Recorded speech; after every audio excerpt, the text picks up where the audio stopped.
ഇതുണ്ട്.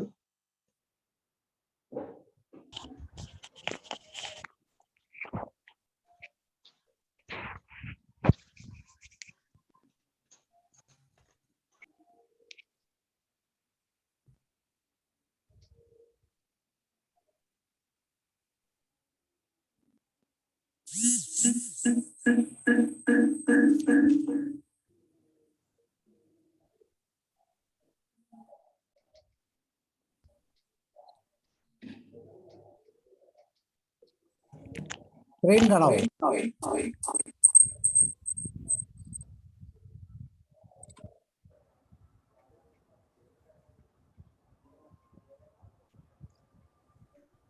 സ്ക്രീൻ കാണത്തില്ല, സാറിന്റെ ശബ്ദം കേൾക്കാം. ശബ്ദം കേൾക്കുന്നേ ഉള്ളൂ.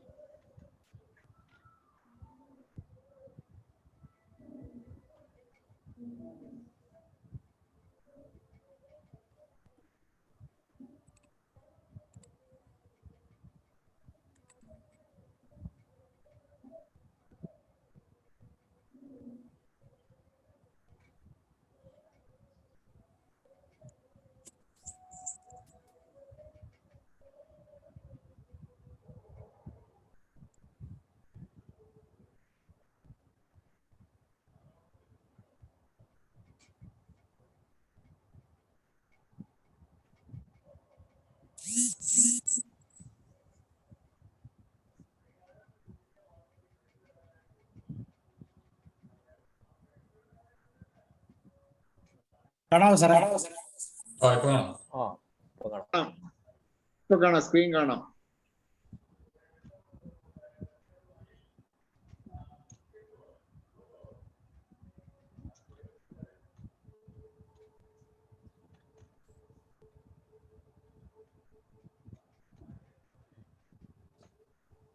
Good evening.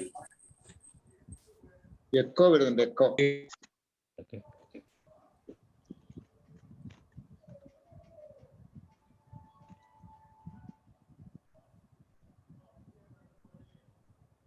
ഇപ്പൊ ഓക്കെ ആണല്ലോ അല്ലേ?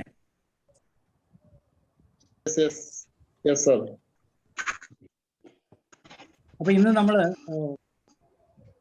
വാഗസ് നെർവ് എന്ന് പറയുന്ന ഒരു നെർവിനെ കുറിച്ചാണ് നമ്മളിന്ന് പഠിക്കുന്നത്. വാഗസ് നെർവിന്റെ ഒരു പ്രത്യേകത എന്ന് പറഞ്ഞാൽ അത് പറയപ്പെടുന്നത് വാണ്ടറിങ് നെർവ് എന്നാണ്.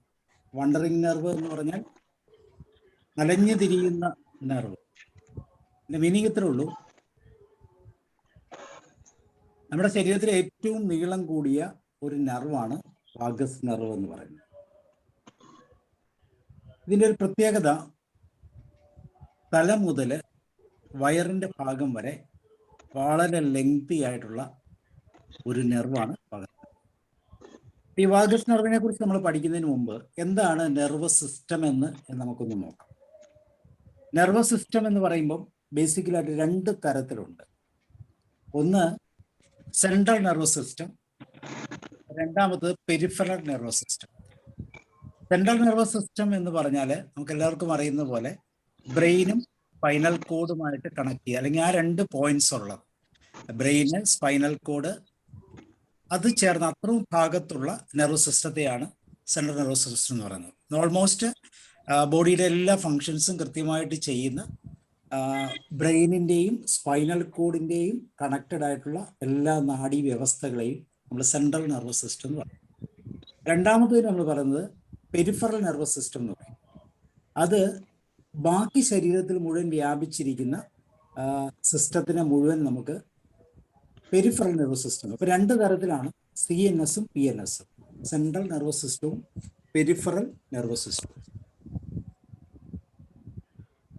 ഇനി സെൻട്രൽ നെർവസ് സിസ്റ്റം, ബ്രെയിൻ അല്ലെങ്കിൽ സ്പൈനൽ കോഡും ബ്രെയിനും കൂടെ ചേർന്ന് സെൻട്രൽ നെർവസ് സിസ്റ്റത്തെ ഒന്ന് കൃത്യമായിട്ട് പഠിച്ചാൽ നമ്മുടെ നട്ടെല്ലിൻ്റെ ആ ഭാഗമായി കാണുന്നത് cervical, thoracic, lumbar, sacral and coccyx. Cervical ഇത് 31 പെയർ ഓഫ് നാഡികൾ, നെർവ്സ് ഉണ്ട്. 31 സെറ്റ് ഓഫ് നെർവ്സ് ഉണ്ട്. സെറ്റ് എന്ന് വെച്ചാൽ ഡബിൾ ആണ്, പെയറാണ്. സെർവിക്കലിൻ്റെ അകത്ത് 8 എണ്ണം, അങ്ങനെ മറ്റൊരു 12 എണ്ണം, പിന്നെയുള്ളതിൽ 5 എണ്ണം, പിന്നെയുള്ളത് 5 എണ്ണം, അവസാനത്തെ ഉള്ളത് ടെയിൽ ബോൺ എന്ന് പറയും. നമ്മുടെ മനുഷ്യന്റെ ടെയിൽ ബോൺ, അതിന്റെ എൻഡ് വരെ ഈ പറയുന്ന സിസ്റ്റം ഉണ്ട്. അപ്പൊ ഇതാണ് സ്പൈനൽ കോഡിന്റെ സിസ്റ്റം. ഈ സ്പൈനൽ കോഡുമായിട്ട് കണക്ട് ചെയ്ത് വരുന്ന ഇതാണ്. അപ്പൊ ഇതാണ് CNS പ്രധാന ഭാഗം. പിന്നെ ബ്രെയിൻ എന്ന് പറയുന്നത് അവിടെയുള്ള പ്രധാനപ്പെട്ട എല്ലാ ഭാഗങ്ങളും, ഹൈപ്പോതലാമസ്, മെഡുല്ല ഒബ്ലോങ്കേറ്റ, അതുപോലെ തന്നെ ഓരോ മെമ്മറിയുടെ ഓരോ ഏരിയകൾ, ഇതെല്ലാം കൂടെ ചേർന്ന ഭാഗം. ഇനി എന്താണ് ഈ നെർവ് എന്ന് പറയുന്നത്, അല്ലെങ്കിൽ നെർവ് സെൽ എന്താണെന്ന് പറഞ്ഞാൽ, അതിന് ഒരു ന്യൂക്ലിയസ് അല്ലെങ്കിൽ സോമയുണ്ട്, ഒരു ബോഡി പാർട്ടുണ്ട്, പിന്നെ കുറെ ഡെൻഡ്രൈറ്റ്സ് ഉണ്ട്, അതിനോട് കൂടി ചേർന്ന് ആക്സോൺസ് എന്ന് പറഞ്ഞൊരു ലെങ്തി പോർഷൻ ഉണ്ട്. ഈ ആക്സോൺസ് മറ്റ് സെൽസിന്റെ ഡെൻഡ്രൈറ്റ്സുമായി കണക്ട് ചെയ്തിട്ടാണ് കണക്ടിവിറ്റി ഉണ്ടാക്കുന്നത്. അതിന് നമ്മൾ സിനാപ്സ് എന്ന് പറയും. അപ്പോൾ ഒരു നെർവ് സെൽസ് തമ്മിൽ കണക്ട് ചെയ്യുന്നതിന് സിനാപ്സ് എന്ന് പറയും. ആ connection chemical and electrical connections ആണ്. അവിടെയാണ് ന്യൂറോ ട്രാൻസ്മിറ്റേഴ്സ്, റിസെപ്റ്റേഴ്സ്, വെസിക്കിൾസ് എന്നൊക്കെ പറയുന്ന, അതുപോലെ സിനാപ്റ്റിക് ക്ലഫ്റ്റ് എന്നൊക്കെ പറയുന്ന ഏരിയകൾ. ഒരു ന്യൂറോൺ എന്ന് പറയുന്നത് നമ്മുടെ മെമ്മറി സെല്ലാണ്, നമ്മുടെ മെമ്മറി കീപ്പ് ചെയ്യുന്ന സ്ഥലമാണ്. നമ്മൾ അനേകം ന്യൂറോൺസ്, ബില്യൺസ് ഓഫ് ന്യൂറോൺസ് ആണ് നമ്മുടെ ശരീരത്തിലുള്ളത്.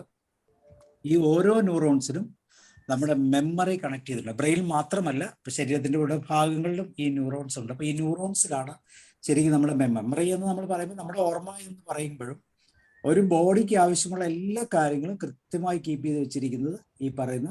ഇപ്പൊ നമ്മൾ ഒരാളുടെ പേര് ചോദിച്ചാൽ പെട്ടെന്ന് പേര് എഴുതിയിരിക്കുന്ന ഈ പറയുന്ന ന്യൂക്ലിയസ്, ആ ന്യൂക്ലിയസിൽ നിന്ന് വേണം നമ്മൾ അതിനെ ആക്സസ് ചെയ്യാൻ. ചിലപ്പോൾ നമുക്ക് ആ ന്യൂക്ലിയസിൽ നിന്ന് ആക്സസ് കിട്ടത്തില്ല. അങ്ങനെ വരുമ്പോൾ നമ്മൾ പറയും എൻ്റെ വായിൻ്റെ തുമ്പത്തുണ്ടായിരുന്നു, മറന്നുപോയി, ജസ്റ്റ് മറന്നുപോയി എന്നൊക്കെ പറയും. അപ്പൊ ഇതാണ് ഓരോ സെൽ എന്ന് പറയുന്നത്. ഇതിനൊരു ഡെൻഡ്രൈറ്റ് ഉണ്ട്, ആക്സോൺ ഉണ്ട്, ഒരു ന്യൂക്ലിയസ്, സോമ എന്ന് പറയുന്ന ന്യൂക്ലിയസ്, അതിന് ചുറ്റുമായിട്ടൊരു ബോഡി ഉണ്ട്, ഒരു ആക്സോൺ ഉണ്ട്. ഈ ആക്സോൺ ആണ് കണക്ട് ചെയ്ത് ഇങ്ങനെ ഒരു ന്യൂറൽ പാത്വേ ആണ് നമ്മുടെ ശരീരം എന്ന് പറയുന്നത്. അപ്പൊ നമ്മുടെ ശരീരത്തിൽ പ്രധാനമായിട്ട് 3 തരത്തിലുള്ള നെർവ്സ് ഉണ്ട്, സെൽസ് ഉണ്ട്. അത് നമുക്ക് പറയാം. അപ്പൊ നമ്മൾ ആദ്യം പറഞ്ഞ ഒന്നും കൂടെ റിപ്പീറ്റ് ചെയ്യാണ്. Central nervous system CNS, brain and spinal code. 2 PNS, peripheral nervous system. അതിന് ക്രാനിയൽ ആൻഡ് സ്പൈനൽ നെർവ്സ് എന്ന് പറഞ്ഞ 2 തരമുണ്ട്. ഇതിനെ വീണ്ടും ഒന്ന് ക്ലാസിഫൈ ചെയ്താൽ ഏറ്റവും സെൻട്രലിലുള്ള, ഏറ്റവും ടോപ്പായിട്ടുള്ളത് സെൻട്രൽ നെർവസ് CNS തന്നെയാണ്. ബാക്കി ശരീരത്തിന്റെ ബോഡി ഭാഗങ്ങളിലേക്ക് വ്യാപിച്ചു കിടക്കുന്നതാണ് പെരിഫറൽ നെർവസ് സിസ്റ്റം. ഈ പെരിഫറൽ നെർവസ് സിസ്റ്റത്തിന്റെ 2 തരം വേണമെങ്കിൽ നമുക്ക് നെർവസ് സിസ്റ്റം 2 തരം നെർവ്സ് ഉണ്ടെന്ന് പറയാം. ഒന്ന് ക്രാനിയൽ, അനദർ സ്പൈനൽ. ഇനി ഇതിനെ വീണ്ടും 2ആയിട്ട് ഡിവൈഡ് ചെയ്തിട്ടുണ്ട്. Sensory afferent and motor afferent. Sensory എന്ന് വെച്ചാൽ വൺ സൈഡ് ആണ്, എന്ന് വെച്ചാൽ നമ്മുടെ ഇൻപുട്ട്, നമ്മുടെ ഈ സെൻസറി ഇൻപുട്ടുകളിൽ നിന്ന് ഇൻപുട്ടുകൾ സെൻട്രൽ നെർവസ് സിസ്റ്റത്തിലേക്ക് പോകുന്ന ഏരിയ ആണ്. എന്നാൽ മോട്ടോർ നെർവസ് സിസ്റ്റം എന്ന് പറഞ്ഞാൽ ഈ സെൻസറി ഇൻപുട്ടിനും അതുപോലെ തന്നെ മറ്റ് ഇൻപുട്ടുകൾക്കും കറസ്പോണ്ടിങ് ആയിട്ട് ബ്രെയിനിൽ നിന്ന് കിട്ടുന്ന ഇൻപുട്ടുകൾ ഔട്ട്പുട്ടായിട്ട് വരുന്ന ഇൻഫർമേഷൻ ആണ് മോട്ടോർ നെർവസ് സിസ്റ്റം. അപ്പൊ 2 ക്ലാസിഫൈ ചെയ്യാം, സെൻസറി ആൻഡ് മോട്ടോർ. ഇനി ചില സർവസ് സിസ്റ്റത്തിൽ സെൻസറിയും മോട്ടോറും കൂടെ കമ്പൈൻ ചെയ്ത് മിക്സഡ് നെർവസ് സിസ്റ്റം ആയിട്ടാണ് കാണുന്നത്. ബ്രോഡ് ക്ലാസിഫിക്കേഷനിൽ 3ആയിട്ട് തിരിക്കാം, sensory, motor and another is mixed. Sensory മിക്സറും, ഇപ്പൊ നമ്മളിപ്പോൾ പഠിക്കുന്ന vagus nerve mixed nerve system ആണ്. ചില ആക്ടിവിറ്റീസ് സെൻസറി ആയിരിക്കും, ചിലത് മോട്ടോർ ആയിരിക്കും. അങ്ങനെ ഒരു സിസ്റ്റം. സെൻസറി മിക്കവാറും സെൻസ് ഓർഗൻസ് ആയിട്ടുമാണ് കണക്റ്റഡ്. അത് വൺ സൈഡഡ് ആണ്, only from sense organs to central nervous system. Motor എന്ന് വെച്ചാൽ തിരിച്ചാണ്, റിവേഴ്സ് ആണ്. സെൻട്രൽ നെർവസ് സിസ്റ്റത്തിൽ നിന്ന് നമ്മുടെ ബോഡി പാർട്സിലെ ഓരോ സ്ഥലങ്ങളിലേക്ക് ഏതൊക്കെയാണ് മോട്ടോർ, നമ്മുടെ കൈ ചലിക്കുന്നു, കണ്ണ് ചലിക്കുന്നു, അങ്ങനെയുള്ള ഓരോ പ്രോസസ്സുകളും ഓരോ ആക്ടിവിറ്റീസും സെൻട്രൽ നെർവസിന്റെ കൺട്രോളിൽ വർക്ക് ചെയ്യുന്ന എല്ലാ കാര്യങ്ങളും മോട്ടോർ അല്ലെങ്കിൽ അഫേൺ എന്ന് പറയുന്ന ഒരു സിസ്റ്റവുമായിട്ട് ബന്ധപ്പെട്ട്. ഈ മോട്ടോർ നെർവസ് സിസ്റ്റം വീണ്ടും 2ആയിട്ട് തിരിക്കാം.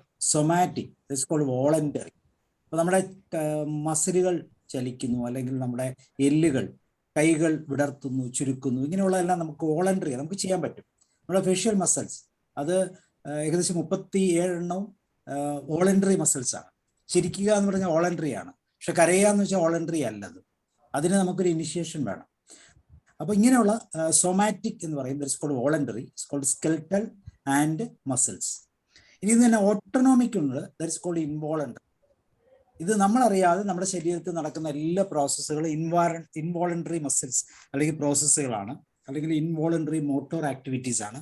കാർഡിയാക്ക്, സ്മൂത്ത് മസിൽസ്, ഗ്ലാൻസ്, അകത്തുള്ള സെക്രേഷൻസ്, സ്ട്രെസ് വരുമ്പോൾ കോർട്ടിസോൾ ഉണ്ടാകുന്ന ഇങ്ങനെയുള്ള ഒത്തിരി പ്രോസസ്സുകൾ. അത് തന്നെ വീണ്ടും രണ്ടാക്കി തിരിച്ചിട്ടുണ്ട്, പാരാസിമ്പത്തറ്റിക് ആൻഡ് സിമ്പത്തറ്റിക്. പാരാസിമ്പത്തറ്റിക് എന്ന് വെച്ചാൽ പെട്ടെന്നുണ്ടാകുന്ന ചേഞ്ചുകൾ. നമ്മൾ പറയും സ്ട്രെസ് ഉണ്ടാകുന്ന സമയത്ത് ഫ്ലൈറ്റ് ഓർ ഫൈറ്റ് സിറ്റുവേഷനിലെല്ലാം ആക്ടിവേറ്റ് ചെയ്യുന്ന motor, at the same time involuntary ആണ്. നമ്മൾ അറിയുന്നില്ല, ദേഷ്യം വരുന്നത് നമുക്ക് അറിയുന്നില്ല, സങ്കടം വരുന്നത് നമ്മൾ അറിയുന്നില്ല, അല്ലെങ്കിൽ സ്ട്രെസ് ഉണ്ടാകുമ്പോൾ നമുക്കുണ്ടാകുന്ന ചേഞ്ചസ് ഒന്നും നമ്മൾ അറിയുന്നില്ല. ഇതെല്ലാം ഇൻവോളണ്ടറി ആണ്, ഓട്ടോണോമസ് ആണ്, അല്ലെങ്കിൽ ഓട്ടോണോമിക് ആണ്. അപ്പൊ ഇത് നമ്മൾ പാരാസിമ്പത്തറ്റിക് എന്ന് പറയും. ഇതേപോലെ തന്നെ ഇത് സ്ട്രെസ്ഫുൾ സിറ്റുവേഷനിലേക്ക് കൊണ്ടുപോകും. അതിനെ നോർമലൈസ് ചെയ്യുന്നതിന് സിമ്പത്തറ്റിക് സിസ്റ്റം എന്ന് പറയും. നമ്മുടെ ശരീരത്തെ കാമ്പ്, ഇപ്പൊ നമ്മുടെ ബ്ലഡ് പ്രഷർ കുറയുക, BP കൂടും. പാരാസിമ്പത്തറ്റിക് വന്നാൽ, സ്ട്രെസ് വന്നാൽ പെട്ടെന്ന് BP കൂടും, പല രീതിയിലുള്ള ചേഞ്ചസ് ഉണ്ടാകും. അപ്പൊ അതിന് ഓപ്പോസിറ്റ് ആയിട്ട് സിമ്പത്തറ്റിക് സിസ്റ്റത്തിലേക്ക് നമ്മുടെ സിസ്റ്റത്തെ ഓട്ടോമാറ്റിക് ആയിട്ട് കൊണ്ടുവരുന്നതാണ് ഓട്ടോണോമസ് സിമ്പത്തറ്റിക് നെർവ് സിസ്റ്റം. അതും ഇൻവോളണ്ടറി ആണ്. ഇതിൽ എത്രമാത്രം നമുക്ക് വോളണ്ടറി തലങ്ങൾ ചെയ്യാമെന്നുള്ളതാണ് മൈൻഡ് എന്ന തലത്തിൽ നിന്നുകൊണ്ട് നമ്മുടെ ചിന്തകളെല്ലാം നമ്മൾ നിയന്ത്രിക്കാൻ വേണ്ടി ശ്രമിക്കുക. കാരണം നമ്മൾ ഓൾറെഡി പാറ്റേൺഡ് ആയിട്ടുള്ള ഒരു ഓട്ടോമാറ്റിക് സിസ്റ്റത്തിലൂടെയാണ് നമ്മൾ കടന്നു പോകുന്നത്. ഇത് ഓട്ടോ പൈലറ്റിംഗ് ആണ്. നമ്മൾ തന്നെ പ്രാക്ടീസ് ചെയ്ത് ബ്രെയിനെ പഠിപ്പിച്ചിരിക്കുന്ന സിസ്റ്റമാണ്. ആ സിസ്റ്റത്തിലൂടെ നമ്മൾ കടന്നു പോകുമ്പോൾ പലതും ഇൻവോളണ്ടറി ആയി പോകും. എത്രമാത്രം വോളണ്ടറി ആക്കാൻ പറ്റും, അതിൻ്റെ പരിധിയുണ്ട്, എങ്കിലും നമുക്ക് എത്രമാത്രം ചെയ്യാൻ പറ്റും. ഇതാണ് നമ്മൾ മൈൻഡ് റീപ്രോഗ്രാമിങ്ങിലൂടെയും അല്ലെങ്കിൽ സൈക്കോളജിക്കൽ പ്രോസസ്സുകൾ തിരിച്ചറിയുന്നതിലൂടെ ഒക്കെ നമ്മൾ ചെയ്യുന്നത്. അപ്പൊ ഇതാണ് രണ്ട്, പാരാസിമ്പത്തറ്റിക് ആൻഡ് സിമ്പത്തറ്റിക്. ഇനി വീണ്ടും ഇതിനെ ഒന്നും കൂടെ ഒന്ന് മനസ്സിലാക്കാനാണെങ്കിൽ, central nervous system composed of brain and spinal cord. ഞാൻ റിപ്പീറ്റ് ചെയ്യുന്നത് ഒന്നും കൂടെ ഒന്ന് മനസ്സിലായിക്കോട്ടെ എന്ന് വിചാരിച്ചിട്ടാണ്.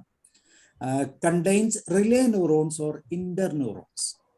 ഇപ്പൊ ബ്രെയിനിലും സ്പൈനൽ കോഡിലുമുള്ള ന്യൂറോൺസിന്റെ പേര് റിലേ ന്യൂറോൺസ്. റിലേ എന്ന് പറയുമ്പോൾ തന്നെ കണക്റ്റഡ് ഒരു ന്യൂറൽ പാത്വേ ഉണ്ടാക്കാൻ, അല്ലെങ്കിൽ ബ്രെയിൻ റീവയർ ചെയ്യാൻ വേണ്ടിയിട്ടുള്ള ഒരു അല്ലെങ്കിൽ ന്യൂറോപ്ലാസ്റ്റിസിറ്റി എന്നൊക്കെ പറയും. ഈ പ്രോസസ് എല്ലാം ചെയ്ത് ഇന്റർ ന്യൂറോൺസിന്റെ സഹായത്താലാണ്. അല്ലെങ്കിൽ ഇവിടുന്ന് സെൻസറി കിട്ടും, അവിടുന്ന് അത് മോട്ടോർ ന്യൂറോൺസ് തിരിച്ചു വരും. ഇതിനിടയിലുള്ള കണക്ടിവിറ്റിയാണ് ഈ പറയുന്ന റിലേ ന്യൂറോൺസ് അല്ലെങ്കിൽ ഇന്റർ ന്യൂറോൺസ് ചെയ്യുന്നത്. അതേപോലെ തന്നെ പെരിഫറൽ ന്യൂറോസ് സിസ്റ്റത്തിൻ്റെ അകത്ത് 3 തരം നെർവസ് ഉണ്ട്. ഒന്ന് ക്രാനിയൽ, രണ്ട് സ്പൈനൽ, രണ്ട് പെരിഫറൽ. പെരിഫറൽ ആസച്ച് ഈ ക്രാനൽ ആൻഡ് സ്പൈനൽ എന്ന് പറയുന്ന തലങ്ങൾക്ക് അപ്പുറത്ത് ബാക്കിയുള്ള എല്ലാ നെർവസ് സിസ്റ്റത്തിനെയും പെരിഫറൽ നെർവസ് സിസ്റ്റംസ് പറയും. അപ്പൊ അങ്ങനെയുള്ള സിസ്റ്റംസ് കണ്ടെയ്ൻ ചെയ്യുന്നത് സെൻസറി ന്യൂറോൺസും മോട്ടോർ ന്യൂറോൺസും. ഇത് 1 വേ ആണ്. പക്ഷേ ഇന്റർ ന്യൂറോൺസ് അല്ലെങ്കിൽ റിലേ ന്യൂറോൺസ് എന്ന് വെച്ചാൽ ബോത്ത് വേ ആണ്. അപ്പൊ ഇതിന്റെ ഒരു പ്രത്യേകത താഴെ നമ്മൾ കാണിച്ചിട്ടുണ്ട്. പല തരത്തിലുള്ള ന്യൂറോൺസിനെ കുറിച്ച് പറയുന്നുണ്ട്. മോട്ടോർ ന്യൂറോൺസിന് നമ്മൾ ആദ്യം കണ്ട സെൽസിന്റെ ഒരു ഷേപ്പാണ്, ഒരു സെന്ററിലാണ്, അതിൻ്റെ ഒരു ന്യൂക്ലിയസ് ഉണ്ട്, ഒരു ബോഡി സെന്റർ, അതാണ് നമ്മുടെ സെല്ലിന്റെ സെന്റർ എന്ന് പറയുന്നത്. പിന്നെ കുറെ ഡെൻഡ്രൈറ്റ്സ് കാണും, പിന്നെ ഒരു ആക്സിയോൺസ് കാണും. പക്ഷെ സെൻസറി ന്യൂറോൺസ് സ്വല്പം വ്യത്യാസമുണ്ട്. അതിന്റെ സെല്ല് നടുക്കാണ്, 2 സൈഡിലുമാണ് ഡെൻഡ്രൈറ്റ്സ്. അതേപോലെ ഏകദേശം അതുപോലെ തന്നെയാണ് ഇന്റർ ന്യൂറോൺസും. പക്ഷെ അതിന്റെ വ്യത്യാസമുണ്ട്, അത് കറക്റ്റ് സെന്റർ ആണ്, മറ്റേത് പ്രൊജക്റ്റഡ് ടൈപ്പ് ആണ്. ഇങ്ങനെ 3 തരത്തിലുള്ള നെർവ്സ് അല്ലെങ്കിൽ ന്യൂറോൺസ് ആണ് നമ്മളുടെ ശരീരത്തിലുള്ളത്. അപ്പൊ അത് സെൻട്രൽ നെർവസ് സിസ്റ്റത്തിലും പെരിഫറൽ നെർവസ് സിസ്റ്റത്തിലും ബേസിക് ആയിട്ട് ഇന്റർ കണക്ട് ചെയ്ത് നിൽക്കുന്നു. ഇനി ഇതിന് തന്നെ വീണ്ടും ഒന്നും കൂടെ ഒന്ന് ഡിവൈഡ് ചെയ്യണം. നെർവസ് സിസ്റ്റത്തെ സെൻട്രൽ നെർവസ് CNS എന്ന് പറയാം, ബ്രെയിൻ ആൻഡ് സ്പൈനൽ എന്ന് പറഞ്ഞു കഴിഞ്ഞു. പെരിഫറൽ നെർവസ് സിസ്റ്റത്തെ നമ്മൾ ക്രാനിയൽ നെർവ്സ്, സ്പൈനൽ, അതുപോലെ autonomous system, that is sympathetic and parasympathetic system എന്ന് പറയും. അതിൽ ക്രാനിയൽ നെർവ്സ് അങ്ങനത്തെ 10 നെർവുകളുണ്ട്. അതിൽ 1, 2, 8 ഇതെല്ലാം സെൻസറി ആക്ടിവിറ്റി, ഒരു കണ്ണിന് വിഷ്വൽ അല്ലെങ്കിൽ സെൻസറി ആക്ടിവിറ്റികൾക്ക് വേണ്ടി ഉപയോഗിക്കുന്നതാണ്. സെൻസറി ആയിട്ടുള്ള ഇൻപുട്ടുകൾ, അതായത് സെൻസറി ഇൻപുട്ടുകൾ എടുക്കുന്നു, അത് ബ്രെയിനിലേക്ക് കൊടുക്കുന്നു, അല്ലെങ്കിൽ സെൻട്രൽ നെർവസ് സിസ്റ്റത്തിലേക്ക് കൊടുക്കുന്ന ഫംഗ്ഷനാണ് 1, 2, 8 ക്രാനിയൽ നെർവ്സ് ചെയ്യുന്നത്. മോട്ടോർ നെർവ്സ് എന്ന് പറയുന്നത് 3, 4, 6, അതുപോലെ തന്നെ 9, 12 ഇങ്ങനെയുള്ള നെർവ്സ് മോട്ടോർ നെർവ്സ് ആണ്. പിന്നെ ഇത് തന്നെ മിക്സഡ് നെർവ്സ് ഉണ്ട്. ഈ മിക്സഡ് നെർവ്സിൽ 5, 7, 9, 10. 10ാമത്തെ വാഗസ് നെർവിനെ കുറിച്ചാണ് നമ്മൾ സംസാരിക്കുന്നത്. 10ാമത്തെ വാഗസ് നെർവ് എന്ന് പറയുന്നത് 3, 4, 6, 7, 8 ക്രാനിയൽ നെർവ്സ് ആണ്. 3, 4, 6, 7, 8 മോട്ടോർ നെർവ്സ് ആണ്. പിന്നെ ഇത് തന്നെ മിക്സഡ് നെർവ്സ് ഉണ്ട്. ഈ മിക്സഡ് നെർവ്സിൽ 5, 7, 9, 10. ഇതിൽ 10ാമത്തെ വാഗസ് നെർവിനെ കുറിച്ചാണ് നമ്മൾ സംസാരിക്കുന്നത്. അപ്പൊ ഇവിടെയും ഈ പറയുന്ന ക്രാനിയൽ നെർവ്സിനകത്തും സെൻസറി ഉണ്ട്, മോട്ടോർ ഉണ്ട്, മിക്സർ ഉണ്ട്.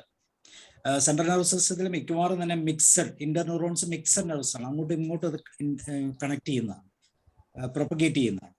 പക്ഷേ ഈ കേസിൽ സെൻസറി, മോട്ടോർ, മിക്സർ ഉണ്ട്.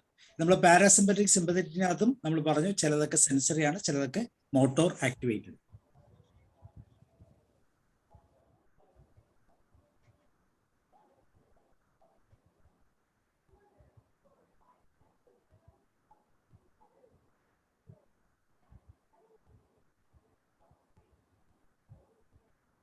എന്താണ് ഓട്ടോണമസ് നെർവസ് സിസ്റ്റത്തിന്റെ പ്രത്യേകത? നമ്മൾ പറഞ്ഞ ഒന്നും കൂടെ, is A component of peripheral nervous system that regulates involuntary psychological processes including heart rate.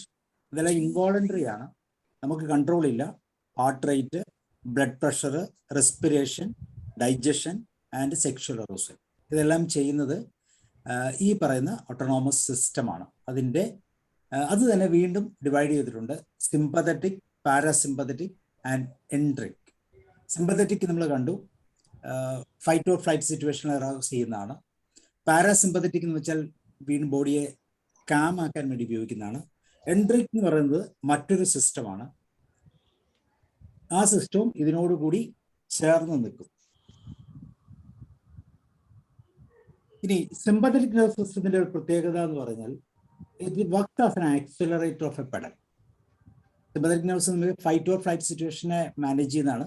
ഇപ്പോൾ നമ്മൾ ഒരു കാർ ഓടിക്കുമ്പോൾ ആക്സിലേറ്റർ എന്തിനാണ് ഉപയോഗിക്കുന്നത്, അതുപോലെ മുന്നോട്ട് കൊണ്ടുപോകാനാണ് എപ്പോഴും സിമ്പത്തറ്റിക് നെർവസ് സിസ്റ്റം ഉപയോഗിക്കുന്നത്. So system directs body's rapid involuntary response to dangerous and stressful situation. Fight, flight, freeze ഇങ്ങനെ വരുന്ന സിറ്റുവേഷനിൽ എന്തൊക്കെയാണോ ചെയ്യേണ്ടത് ആ പ്രോസസ്സുകളെല്ലാം ഈ സിസ്റ്റം ചെയ്യും. അല്ലെ ഫ്ലാഷ് ഫ്ലഡ് ഓഫ് ഹോർമോൺസ്, തീർച്ചയായും നമുക്കറിയാം നോർ അഡ്രിനാലിൻ, അഡ്രിനാലിൻ, കോർട്ടിസോൾ ഇങ്ങനെയുള്ള ഹോർമോൺസും അതുപോലെ തന്നെ കുറെ ട്രാൻസ്മിറ്റേഴ്സ് ഉണ്ട്. നോർ ഹൈഡ്രിനാലിൻ എന്ന് പറയുന്ന ന്യൂറോ ട്രാൻസ്മിറ്റേഴ്സും വളരെ ഈസി ആയിട്ട് സെഗ്രിഗേറ്റ് ചെയ്യാൻ ഉപയോഗിക്കുന്ന ആ ഒരു സിസ്റ്റമാണിത്. So body alertness, heart rate, sending extra blood to muscle, accelerate heart rate and widen bronchial passage. നമ്മുടെ ശ്വാസത്തിനുള്ള ശക്തി കൂട്ടുക, ബ്ലഡിന്റെ പമ്പിങ് കൂട്ടുക, അതുപോലെ മസിൽസിന് കൂടുതൽ പവർ കൊടുക്കുക, എല്ലായിടത്തും അഡീഷണൽ എനർജി കൊടുക്കുക, എന്ന് വെച്ചാൽ ഗ്ലൂക്കോസ് സപ്ലൈ ചെയ്യുക. ഇങ്ങനെയുള്ള പ്രോസസ്സുകളെല്ലാം ചെയ്യുന്നത് ഈ പ്രോസസ്സിലാണ്. ഡിക്രീസ് മൊബിലിറ്റി ടു ലാർജ് ഇൻഡസ്ട്രെയിൻ എന്ന് വെച്ചാൽ ഇൻഡസ്ട്രെയിൻ ഫംഗ്ഷൻസ് ഒക്കെ കുറയ്ക്കും. ഇൻഡസ്ട്രെയിൻ ഫംഗ്ഷൻ കുറയ്ക്കാന്ന് വെച്ചാൽ വയറ്റിലേക്കുള്ള ഡൈജഷൻ സിസ്റ്റംസ് ഒക്കെ ഡൗൺ ചെയ്യും. ആൻഡ് പിപ്പിലറി ഡയലേഷൻ ഉണ്ടാകും, കണ്ണിന്റെ ഡയലേഷൻ ഉണ്ടാകും, ആൻഡ് ബ്ലഡ് പ്രഷർ കൂട്ടും. ഈ പ്രോസസ്സുകളെല്ലാം സിമ്പത്തറ്റിക് നെർവസ് സിസ്റ്റത്തിന്റെ പ്രത്യേകതകളാണ്. പാരാസിമ്പത്തറ്റിക് സിസ്റ്റം എന്ന് പറഞ്ഞാൽ it is responsible bodies rest and digestion. അപ്പൊ എന്തൊക്കെയാണോ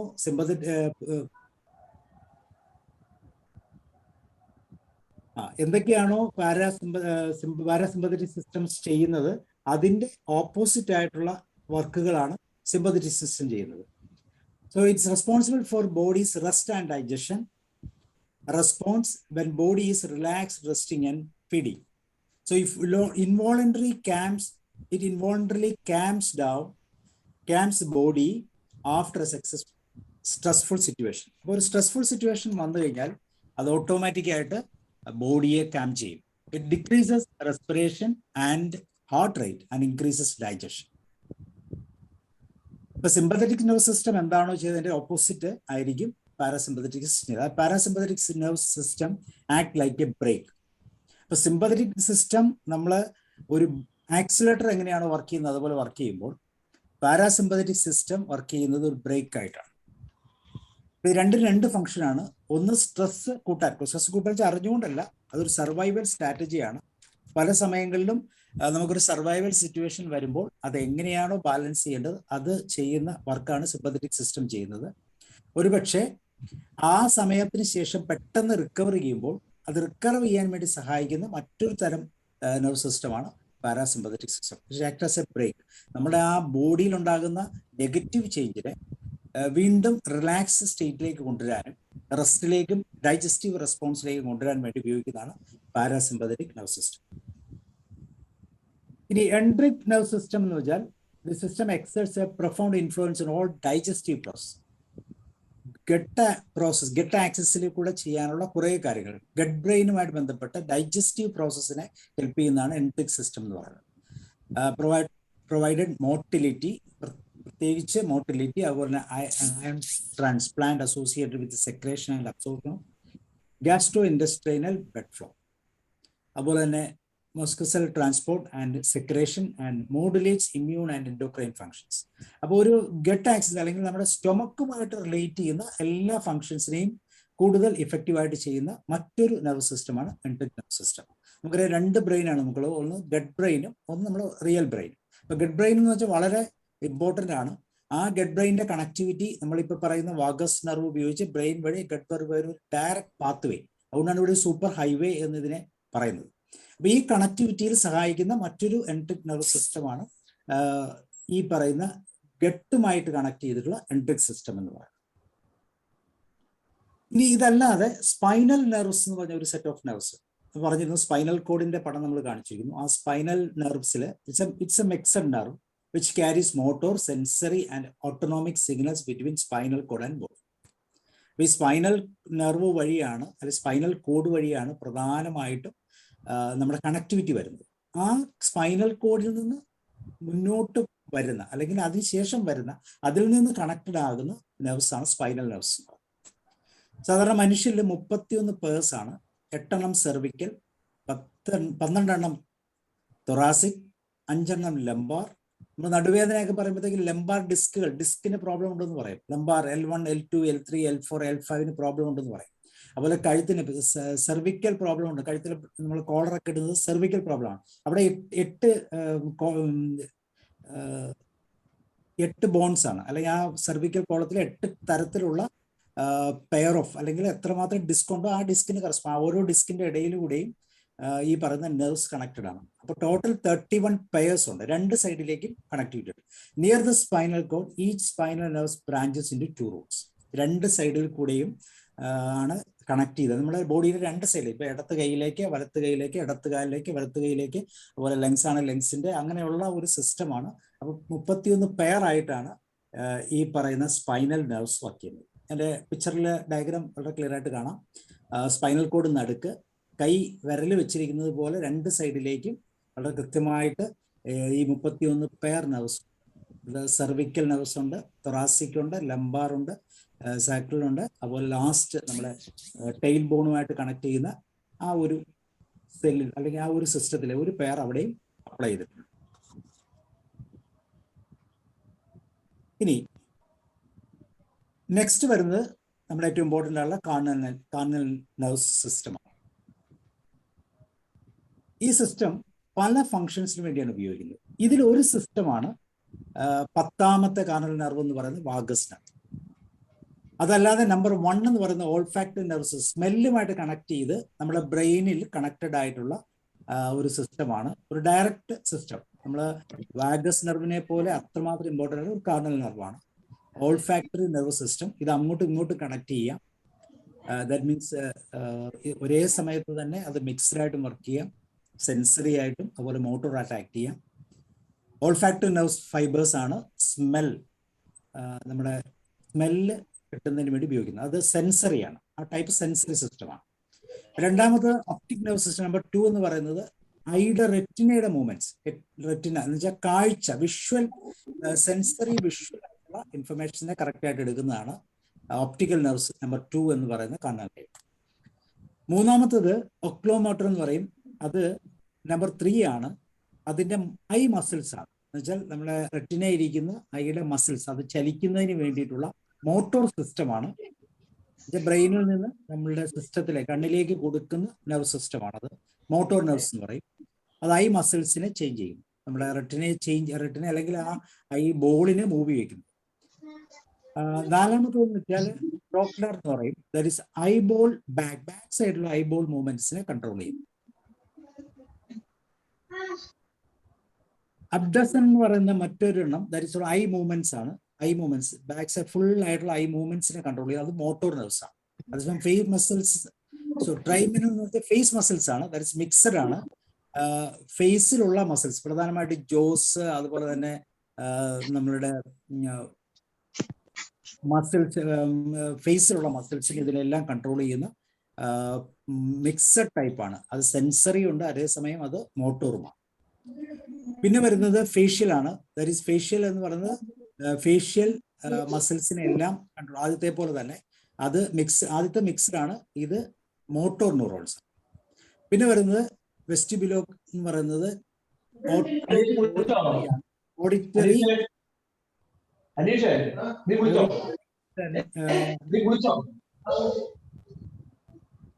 സെൻസറി ന്യൂറോൺസ് എന്ന് പറയും.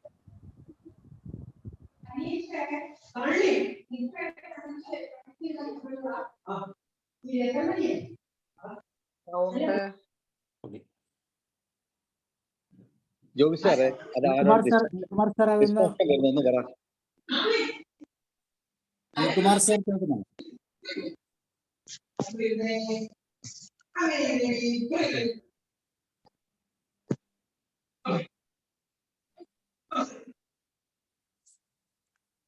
ഓക്കെ. ഇതിനടുത്തത് വാഗസ് നെർവാണ്, 10ാമത്തെ നെർവ്. അതിനു മുമ്പ് 9ാമത്തെ നെർവുണ്ട്, ഗ്ലാസോ ഫ്രാൻഗൽ. ത്രോട്ടുമായിട്ട് കണക്റ്റഡ് ആണ്, ടേസ്റ്റ് ആൻഡ് ത്രോട്ടുമായിട്ട് കണക്ട് ചെയ്യുന്ന മിക്സഡ് നെർവാണ്. പിന്നെ വരുന്നത് വാഗസ് നെർവാണ്.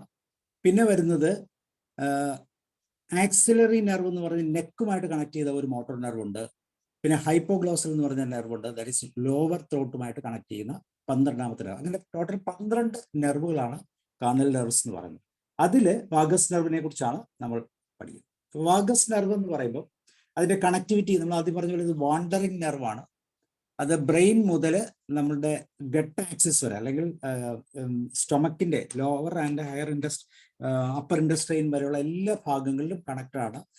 ഹാർട്ടുമായിട്ട് കണക്റ്റഡ് ആണ്, സ്റ്റൊമക്കുമായിട്ട് കണക്റ്റഡ് ആണ്, സ്പ്ലെയിനുമായിട്ട് കണക്റ്റഡ് ആണ്, ലിവറുമായിട്ട് കണക്റ്റഡ് ആണ്, പാൻക്രിയാസുമായിട്ട് കണക്റ്റഡ് ആണ്, ഗട്ടിലുള്ള അല്ലെങ്കിൽ സ്റ്റൊമക്കിലുള്ള എല്ലാ ഇന്നർ ഓർഗൻസുമായിട്ട് കണക്റ്റ് ആണ്. തന്നെയുമല്ല, ചെവിയുമായിട്ടുള്ള, ചെവിയുടെ ഏരിയ, ആർക്കുലാർ ബ്രാഞ്ച് എന്ന് പറയുന്നത് ചെവിയുമായിട്ടുള്ള ഒരു ഏരിയ, അതായത് ചെവിയുടെ 2 സൈഡിൽ കൂടിയാണ് ഈ വാഗസ് നെർവ് താഴോട്ട് വരുന്നത്.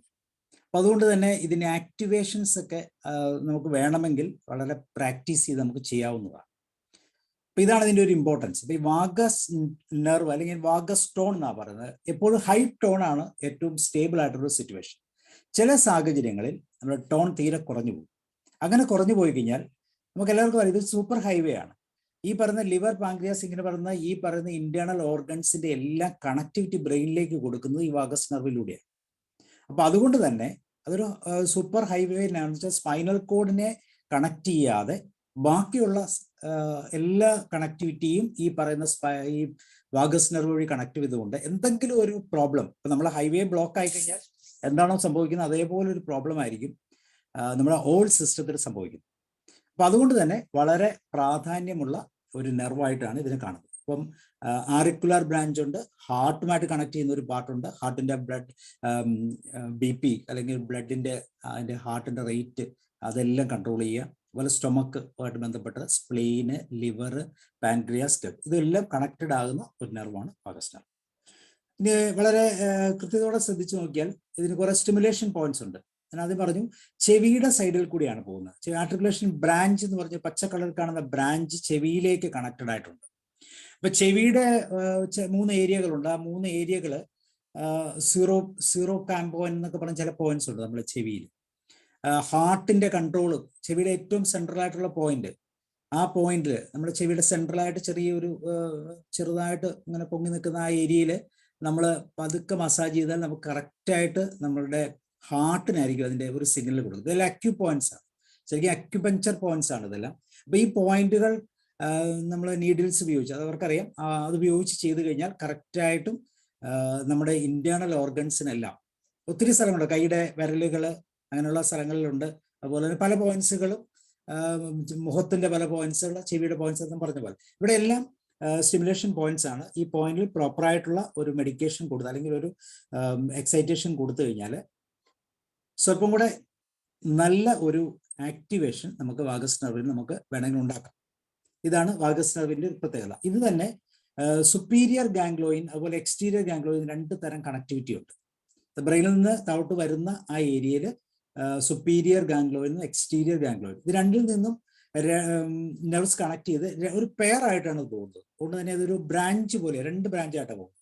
ഈ 2 ബ്രാഞ്ചിനെയും കണക്ടിവിറ്റി താഴോട്ട് വരുന്ന ഗട്ടില്, അതുപോലെ തന്നെ ലങ്സില്, കിഡ്നിയിലൊക്കെ 2, അതുപോലെ പെൽവിക്സ്, ഇങ്ങനെയുള്ളിടത്തേക്കൊക്കെയുള്ള കണക്ടിവിറ്റി ഈ 2 തരം എക്സ്റ്റീരിയറും അതുപോലെ സുപ്പീരിയറുമായിട്ടുള്ള 2 എൻഡിൽ നിന്നുള്ള കണക്ടിവിറ്റിയോട് കൂടിയാണ് ഇത് കണക്ട് ചെയ്യപ്പെട്ടിരിക്കുന്നത്. ഡയറക്റ്റ് ഒന്നിൽ നിന്ന് ഡയറക്റ്റ് കണക്ഷൻ അല്ല, 2ന്റെയും കൂടെ ഒരു പ്രോസസ്സിങ്. അത്ര കോംപ്ലക്സ് ആണ് ഈ ഒരു സിസ്റ്റത്തിന്റെ ഒരു ഓർഗനൈസേഷൻ. ഇപ്പൊ നമ്മുടെ ഇന്നർ സൈഡിലുള്ള ഇങ്ങനെയുള്ള സിസ്റ്റത്തെ കുറിച്ച് നമ്മൾ കേൾക്കുമ്പോൾ നമ്മൾ തന്നെ അത്ഭുതപ്പെട്ടു പോകും. എത്ര സിസ്റ്റമാറ്റിക് ആണ് ഇതെല്ലാം പ്ലാൻ ചെയ്ത് വെച്ചിരിക്കുന്നത്, നമ്മൾ അത്ഭുതപ്പെട്ടു പോകും. അപ്പൊ ഇതാണ് പ്രധാനപ്പെട്ട 2 അല്ലെങ്കിൽ സ്റ്റാർട്ടിംഗ് പോയിന്റ് എന്ന് പറയാം. വാഗസ് നെർവിന്റെ 2 സ്റ്റാർട്ടിംഗ് പോയിന്റ്, ഒന്ന് സുപ്പീരിയർ ഗാംഗ്ലൈൻ, അടുത്തത് എക്സ്റ്റീരിയർ ഗാംഗ്ലൈൻ. ഇങ്ങനെ 2 നെർവോ സിസ്റ്റമായിട്ട് കണക്ട് ചെയ്തിട്ടാണ് ഇതിന്റെ ഒരു സ്റ്റാർട്ടിങ് വരുന്നത്. ഇനി ലോവർ വാഗൽ ടോൺ എന്തുകൊണ്ടാണ് സംഭവിക്കുന്നത്? നമുക്ക് ഒരു വാഗസ് ടോണിൽ എന്തെങ്കിലും ഒരു പ്രോബ്ലം ഉണ്ട് എന്ന് ഫീൽ ചെയ്താൽ എന്തുകൊണ്ടായിരിക്കും അത് സംഭവിക്കുന്നത്, അല്ലെങ്കിൽ എന്താണ് അതിൻ്റെ അകത്ത് പ്രധാനമായിട്ടും വരുന്നത്? ഇതൊരു ഡിസ്ഫങ്ഷൻ ആണ്. So vagus nerve is in functioning as it should. ശരിക്കും എങ്ങനെയാണോ അത് നമ്മൾ പറയുന്നത് ഹൈ വാഗൽ ടോൺ എന്നാണ് പറയുന്നത്. ഹൈ വാഗൽ ടോൺ ആണെങ്കിൽ ഓട്ടോമാറ്റിക്കായിട്ടും നല്ല ഒരു സിസ്റ്റം നമുക്കുണ്ട്. നമുക്കറിയാം 2 തരം, സിമ്പത്തറ്റിക് ആൻഡ് പാരാസിമ്പത്തറ്റിക് ഉണ്ട്. ഇത് 2ന്റെയും കൂടെ ഒരു സിങ്ക്രണൈസേഷൻ ആണ്. നമ്മൾ ഹോമിയോസ്റ്റാസിസ് എന്ന് പറഞ്ഞ ഒരു ബാലൻസ് ഉണ്ട് നമ്മുടെ ബോഡിയുടെ. നമ്മുടെ ബോഡിയുടെ ബാലൻസ് നമുക്ക് സുഖം, നമുക്ക് നല്ലൊരു കംഫർട്ടബിൾ ആയിട്ടൊരു പൊസിഷൻ നമുക്ക് ഫീൽ ചെയ്യുകയാണെങ്കിൽ ഈ പറയുന്ന സിമ്പത്തറ്റിക് ആൻഡ് പാരാസിമ്പത്തറ്റിക് സിസ്റ്റം ഒരു ബാലൻസ് വേണം. അപ്പൊ ആ ഒരു ബാലൻസ് നമുക്ക് കിട്ടുന്നുണ്ടെങ്കിൽ നമ്മുടെ വാഗൽ ടോൺ എന്ന് പറയുന്നത് പെർഫെക്റ്റ് ആണ് എന്ന് നമുക്ക് മനസ്സിലാക്കാം. ഇനി ഏതെങ്കിലും കാരണവശാൽ നമ്മൾ സ്ട്രെസ്ഡ് ആയോ, സ്ട്രെസ് റെസ്പോൺസ് വരുന്നു, അല്ലെങ്കിൽ പോസിബിളി റിസൾട്ടിങ് ഇൻ ഡിപ്രഷൻ സംഭവിക്കുന്നു, ആങ്സൈറ്റി സംഭവിക്കുന്നു, അല്ലെങ്കിൽ നമ്മുടെ വയറിന് എന്തെങ്കിലും അബ്നോർമൽ ആയിട്ടുള്ള പ്രശ്നങ്ങൾ സംഭവിച്ചു കഴിഞ്ഞാൽ നമ്മൾ സാധാരണ പറയുന്നത് ലോ വാഗൽ ടോൺ ആണ്. നമുക്കൊരു അസ്വസ്ഥത ഫീൽ ചെയ്താൽ പലപ്പോഴും നമ്മുടെ വാഗൽ ടോണിന്റെ ആ ഒരു സ്റ്റാറ്റസ് ഒരു ഡിസ്ഫങ്ഷനിങ് ആയിരിക്കും സംഭവിക്കുന്നത്. അപ്പോൾ ഒരുമാതിരിപ്പെട്ട എല്ലാ തരത്തിലുള്ള സിസ്റ്റവും നമുക്ക് എല്ലാവർക്കും അറിയാം. നമ്മുടെ മൈക്രോബയോംസ് എന്ന് പറയുന്നത് നമ്മുടെ വയറ്റിലുള്ള കുറെ ബാക്ടീരിയാസ് ഉണ്ട്. ഈ ബാക്ടീരിയയുടെ കൺട്രോളും എല്ലാം ഈ വാഗൽ നെർവുമായിട്ട് കണക്റ്റഡ് ആണ്. ഇനി അങ്ങനെ സംഭവിച്ചു കഴിഞ്ഞാൽ നമ്മൾ സാധാരണ ചെയ്യേണ്ടത് deep and slow breathing practice ചെയ്യാം. കൂടുതൽ സമയം എടുത്തുകൊണ്ട് ബ്രീത്ത് ചെയ്യാനും അതുപോലെ തന്നെ ഡീപ്പ് ബ്രീത്തിങ് പ്രാക്ടീസ് ചെയ്യാം. ബെല്ലി ഉപയോഗിച്ചുകൊണ്ടുള്ള ഡീപ്പ് ബ്രീത്തിങ്ങുകൾ പ്രാക്ടീസ് ചെയ്യുക. അവർ വളരെ സ്ലോ ആയിട്ട് ബ്രീത്ത് ചെയ്യുക. 1 മിനിറ്റിൽ എത്രമാത്രം സ്ലോ ബ്രീത്തിങ് നമുക്ക് എത്ര മിനിമം ബ്രീത്തിങ് ഉപയോഗിക്കാമോ അത്ര ഉപയോഗിക്കാം. 4 ബ്രീത്തിങ്ങിനോ 3 ബ്രീത്തിങ്ങിനോ ഒക്കെ നമുക്ക് ഒരു സ്ലോ ബ്രീത്തിങ് ആ പ്രോസസ്സ് ചെയ്ത് കഴിഞ്ഞാൽ ഈ വാഗൽ ടോൺ ഓട്ടോമാറ്റിക്കായിട്ട് ഇമ്പ്രൂവ് ചെയ്യും.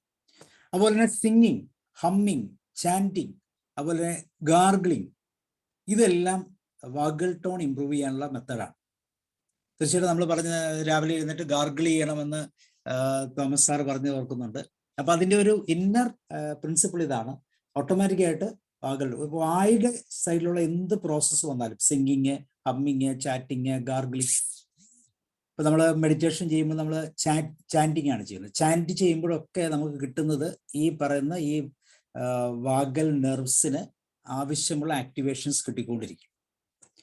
അതുപോലെ പ്രോബയോട്ടിക്സ്, ഗട്ട് മൈക്രോബയോട്ടിയ അല്ലെങ്കിൽ നമ്മുടെ ഗട്ട് ബാക്ടീരിയ എന്ന് പറയുന്ന ആ ബാക്ടീരിയയെ ഇമ്പ്രൂവ് ചെയ്യാൻ അതിന് ചില മെഡിസിൻസ് ഒക്കെ ഉണ്ട്. നമുക്ക് ആ മെഡിസിൻസ് ഉപയോഗിച്ച് നമുക്ക് പ്രോബയോട്ടിക്സ് എന്ന് പറയുന്ന ആ സിസ്റ്റത്തെ ഇമ്പ്രൂവ് ചെയ്താൽ, അല്ലെങ്കിൽ ഗട്ട് ബാക്ടീരിയയെ അതിന്റെ സിസ്റ്റത്തെ ഇമ്പ്രൂവ് ചെയ്താൽ, നമുക്ക് എല്ലാവർക്കും അറിയാം നമ്മൾ കഴിക്കുന്ന ഭക്ഷണം പോലും ഈ ഗട്ട് ബാക്ടീരിയക്ക് ഇഷ്ടമുള്ളതാണ് നമ്മൾ കഴിക്കുന്നതെന്നാണ് നമ്മൾ പുതിയതായിട്ട് മനസ്സിലാക്കുന്നത്. അപ്പൊ അതിനെ കൂടുതൽ ഇമ്പ്രൂവ് ചെയ്ത് കഴിഞ്ഞാൽ ഹൈ വാഗൽ ടോണിലേക്ക് നമുക്ക് മാറാൻ സാധിക്കും. പിന്നെ മെഡിറ്റേഷൻ എന്ന് പറയുന്ന പ്രോസസ്സിലൂടെ വളരെ ഈസി ആയിട്ട് ചെയ്യാൻ പറ്റും. അവിടെ നമ്മൾ പറഞ്ഞു ചാൻറ്റിങ് എന്ന് പറയുന്ന പ്രോസസ്സ് നമ്മൾ മെഡിറ്റേഷൻ ചെയ്യാറുണ്ട്. അപ്പോൾ അത് അല്ലെങ്കിൽ ബ്രീത്തിങ് ആണ് നമ്മൾ കൂടുതൽ മെഡിറ്റേഷനിൽ ചെയ്യുന്നത്. സ്ലോ ബ്രീത്തിങ്ങും ഡീപ്പ് ബ്രീത്തിങ്ങും പ്രാക്ടീസ് കഴിഞ്ഞാൽ ഓട്ടോമാറ്റിക്കായി. പിന്നെ വളരെ ഈസി ആയിട്ട് നമുക്ക് വരാവുന്ന മറ്റൊരു മാർഗം എന്ന് വെച്ചാൽ omega-3 ഫാറ്റി ആസിഡ്സ്, ഫിഷ് കൂടുതലായിട്ട് സാൽമൺ എന്നൊക്കെ പറയുന്ന ഫിഷ് കഴിച്ചു കഴിഞ്ഞാൽ ഈ ഒരു പ്രോസസ്സ് നമുക്ക് ഇമ്പ്രൂവ് ചെയ്യാൻ പറ്റും. പിന്നെ വരുന്നത് എക്സസൈസ്, പ്രത്യേകതരം exercise. Walking is very good. അതുപോലെ വെയിറ്റ് ലിഫ്റ്റിംഗ് നമ്മൾ ശ്രദ്ധിക്കുക. വെയിറ്റ് ലിഫ്റ്റ് ചെയ്യുമ്പോൾ നമ്മുടെ ഈ ഷോൾഡറിന്റെ ആ മസിൽസ് എല്ലാം ടൈറ്റൻ ചെയ്യും, ലൂസ് ആകുകയും ചെയ്യും.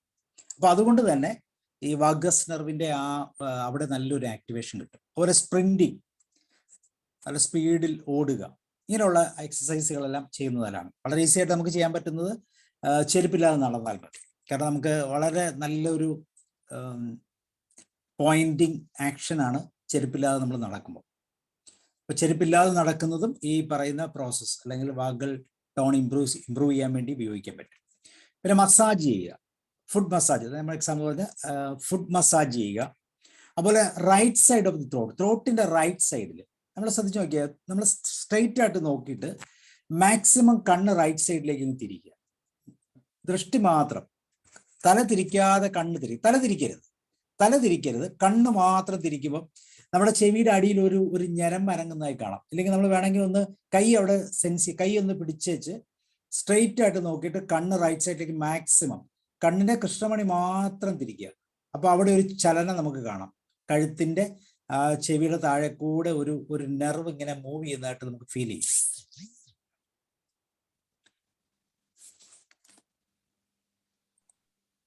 അപ്പൊ അങ്ങനെ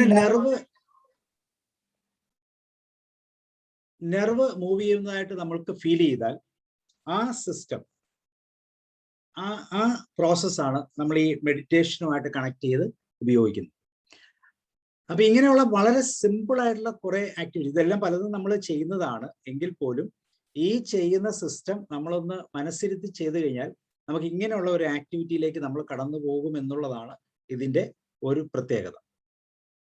അപ്പൊ ഇങ്ങനെയുള്ള സിസ്റ്റത്തിലേക്ക് നമ്മളൊന്ന് മനസ്സിലാക്കി പോയി കഴിഞ്ഞാൽ പിന്നെ നമ്മൾ വേറെ വളരെ സിമ്പിൾ ആയിട്ട് ചെയ്യാൻ പറ്റുന്ന ഒരു പ്രോസസ്സാണ് സോഷ്യലൈസിങ് ആൻഡ് ലാഫിങ്. സോഷ്യലൈസ് ചെയ്യാന്ന് വെച്ചാൽ നമ്മൾ സന്തോഷിക്കുക, ലാഫ് ചെയ്യുമ്പോൾ നമ്മൾ ശ്രദ്ധിക്കുക, നമ്മളെ വായുമായിട്ട് ആക്ട് ചെയ്യുന്ന അല്ലെങ്കിൽ മൗത്തുമായിട്ട് ആക്ട് ചെയ്യുന്ന എല്ലാ ആക്ടിവിറ്റീസും വാഗൽ നെർവിൽ ഇംപ്രൂവ് ചെയ്യുന്നതാണ്. അപ്പൊ ശരിക്കും സന്തോഷിച്ചു കഴിഞ്ഞാൽ സന്തോഷിക്കുക, ചിരിക്കുക, ആഹ്ലാദിക്കുക, അത് സോഷ്യലൈസ് ചെയ്യുക. സോഷ്യലൈസ് ചെയ്യുമ്പോൾ ഒരു നോർമൽ മൂവ്മെന്റും കൂടെ വരും. അങ്ങനെയുള്ള പ്രോസസ്സിലേക്ക് നമ്മൾ കടന്നുപോയാൽ നമ്മൾ അറിയാതെ തന്നെ വാഗൽ നെർവ് ഇംപ്രൂവ് ആയിക്കും.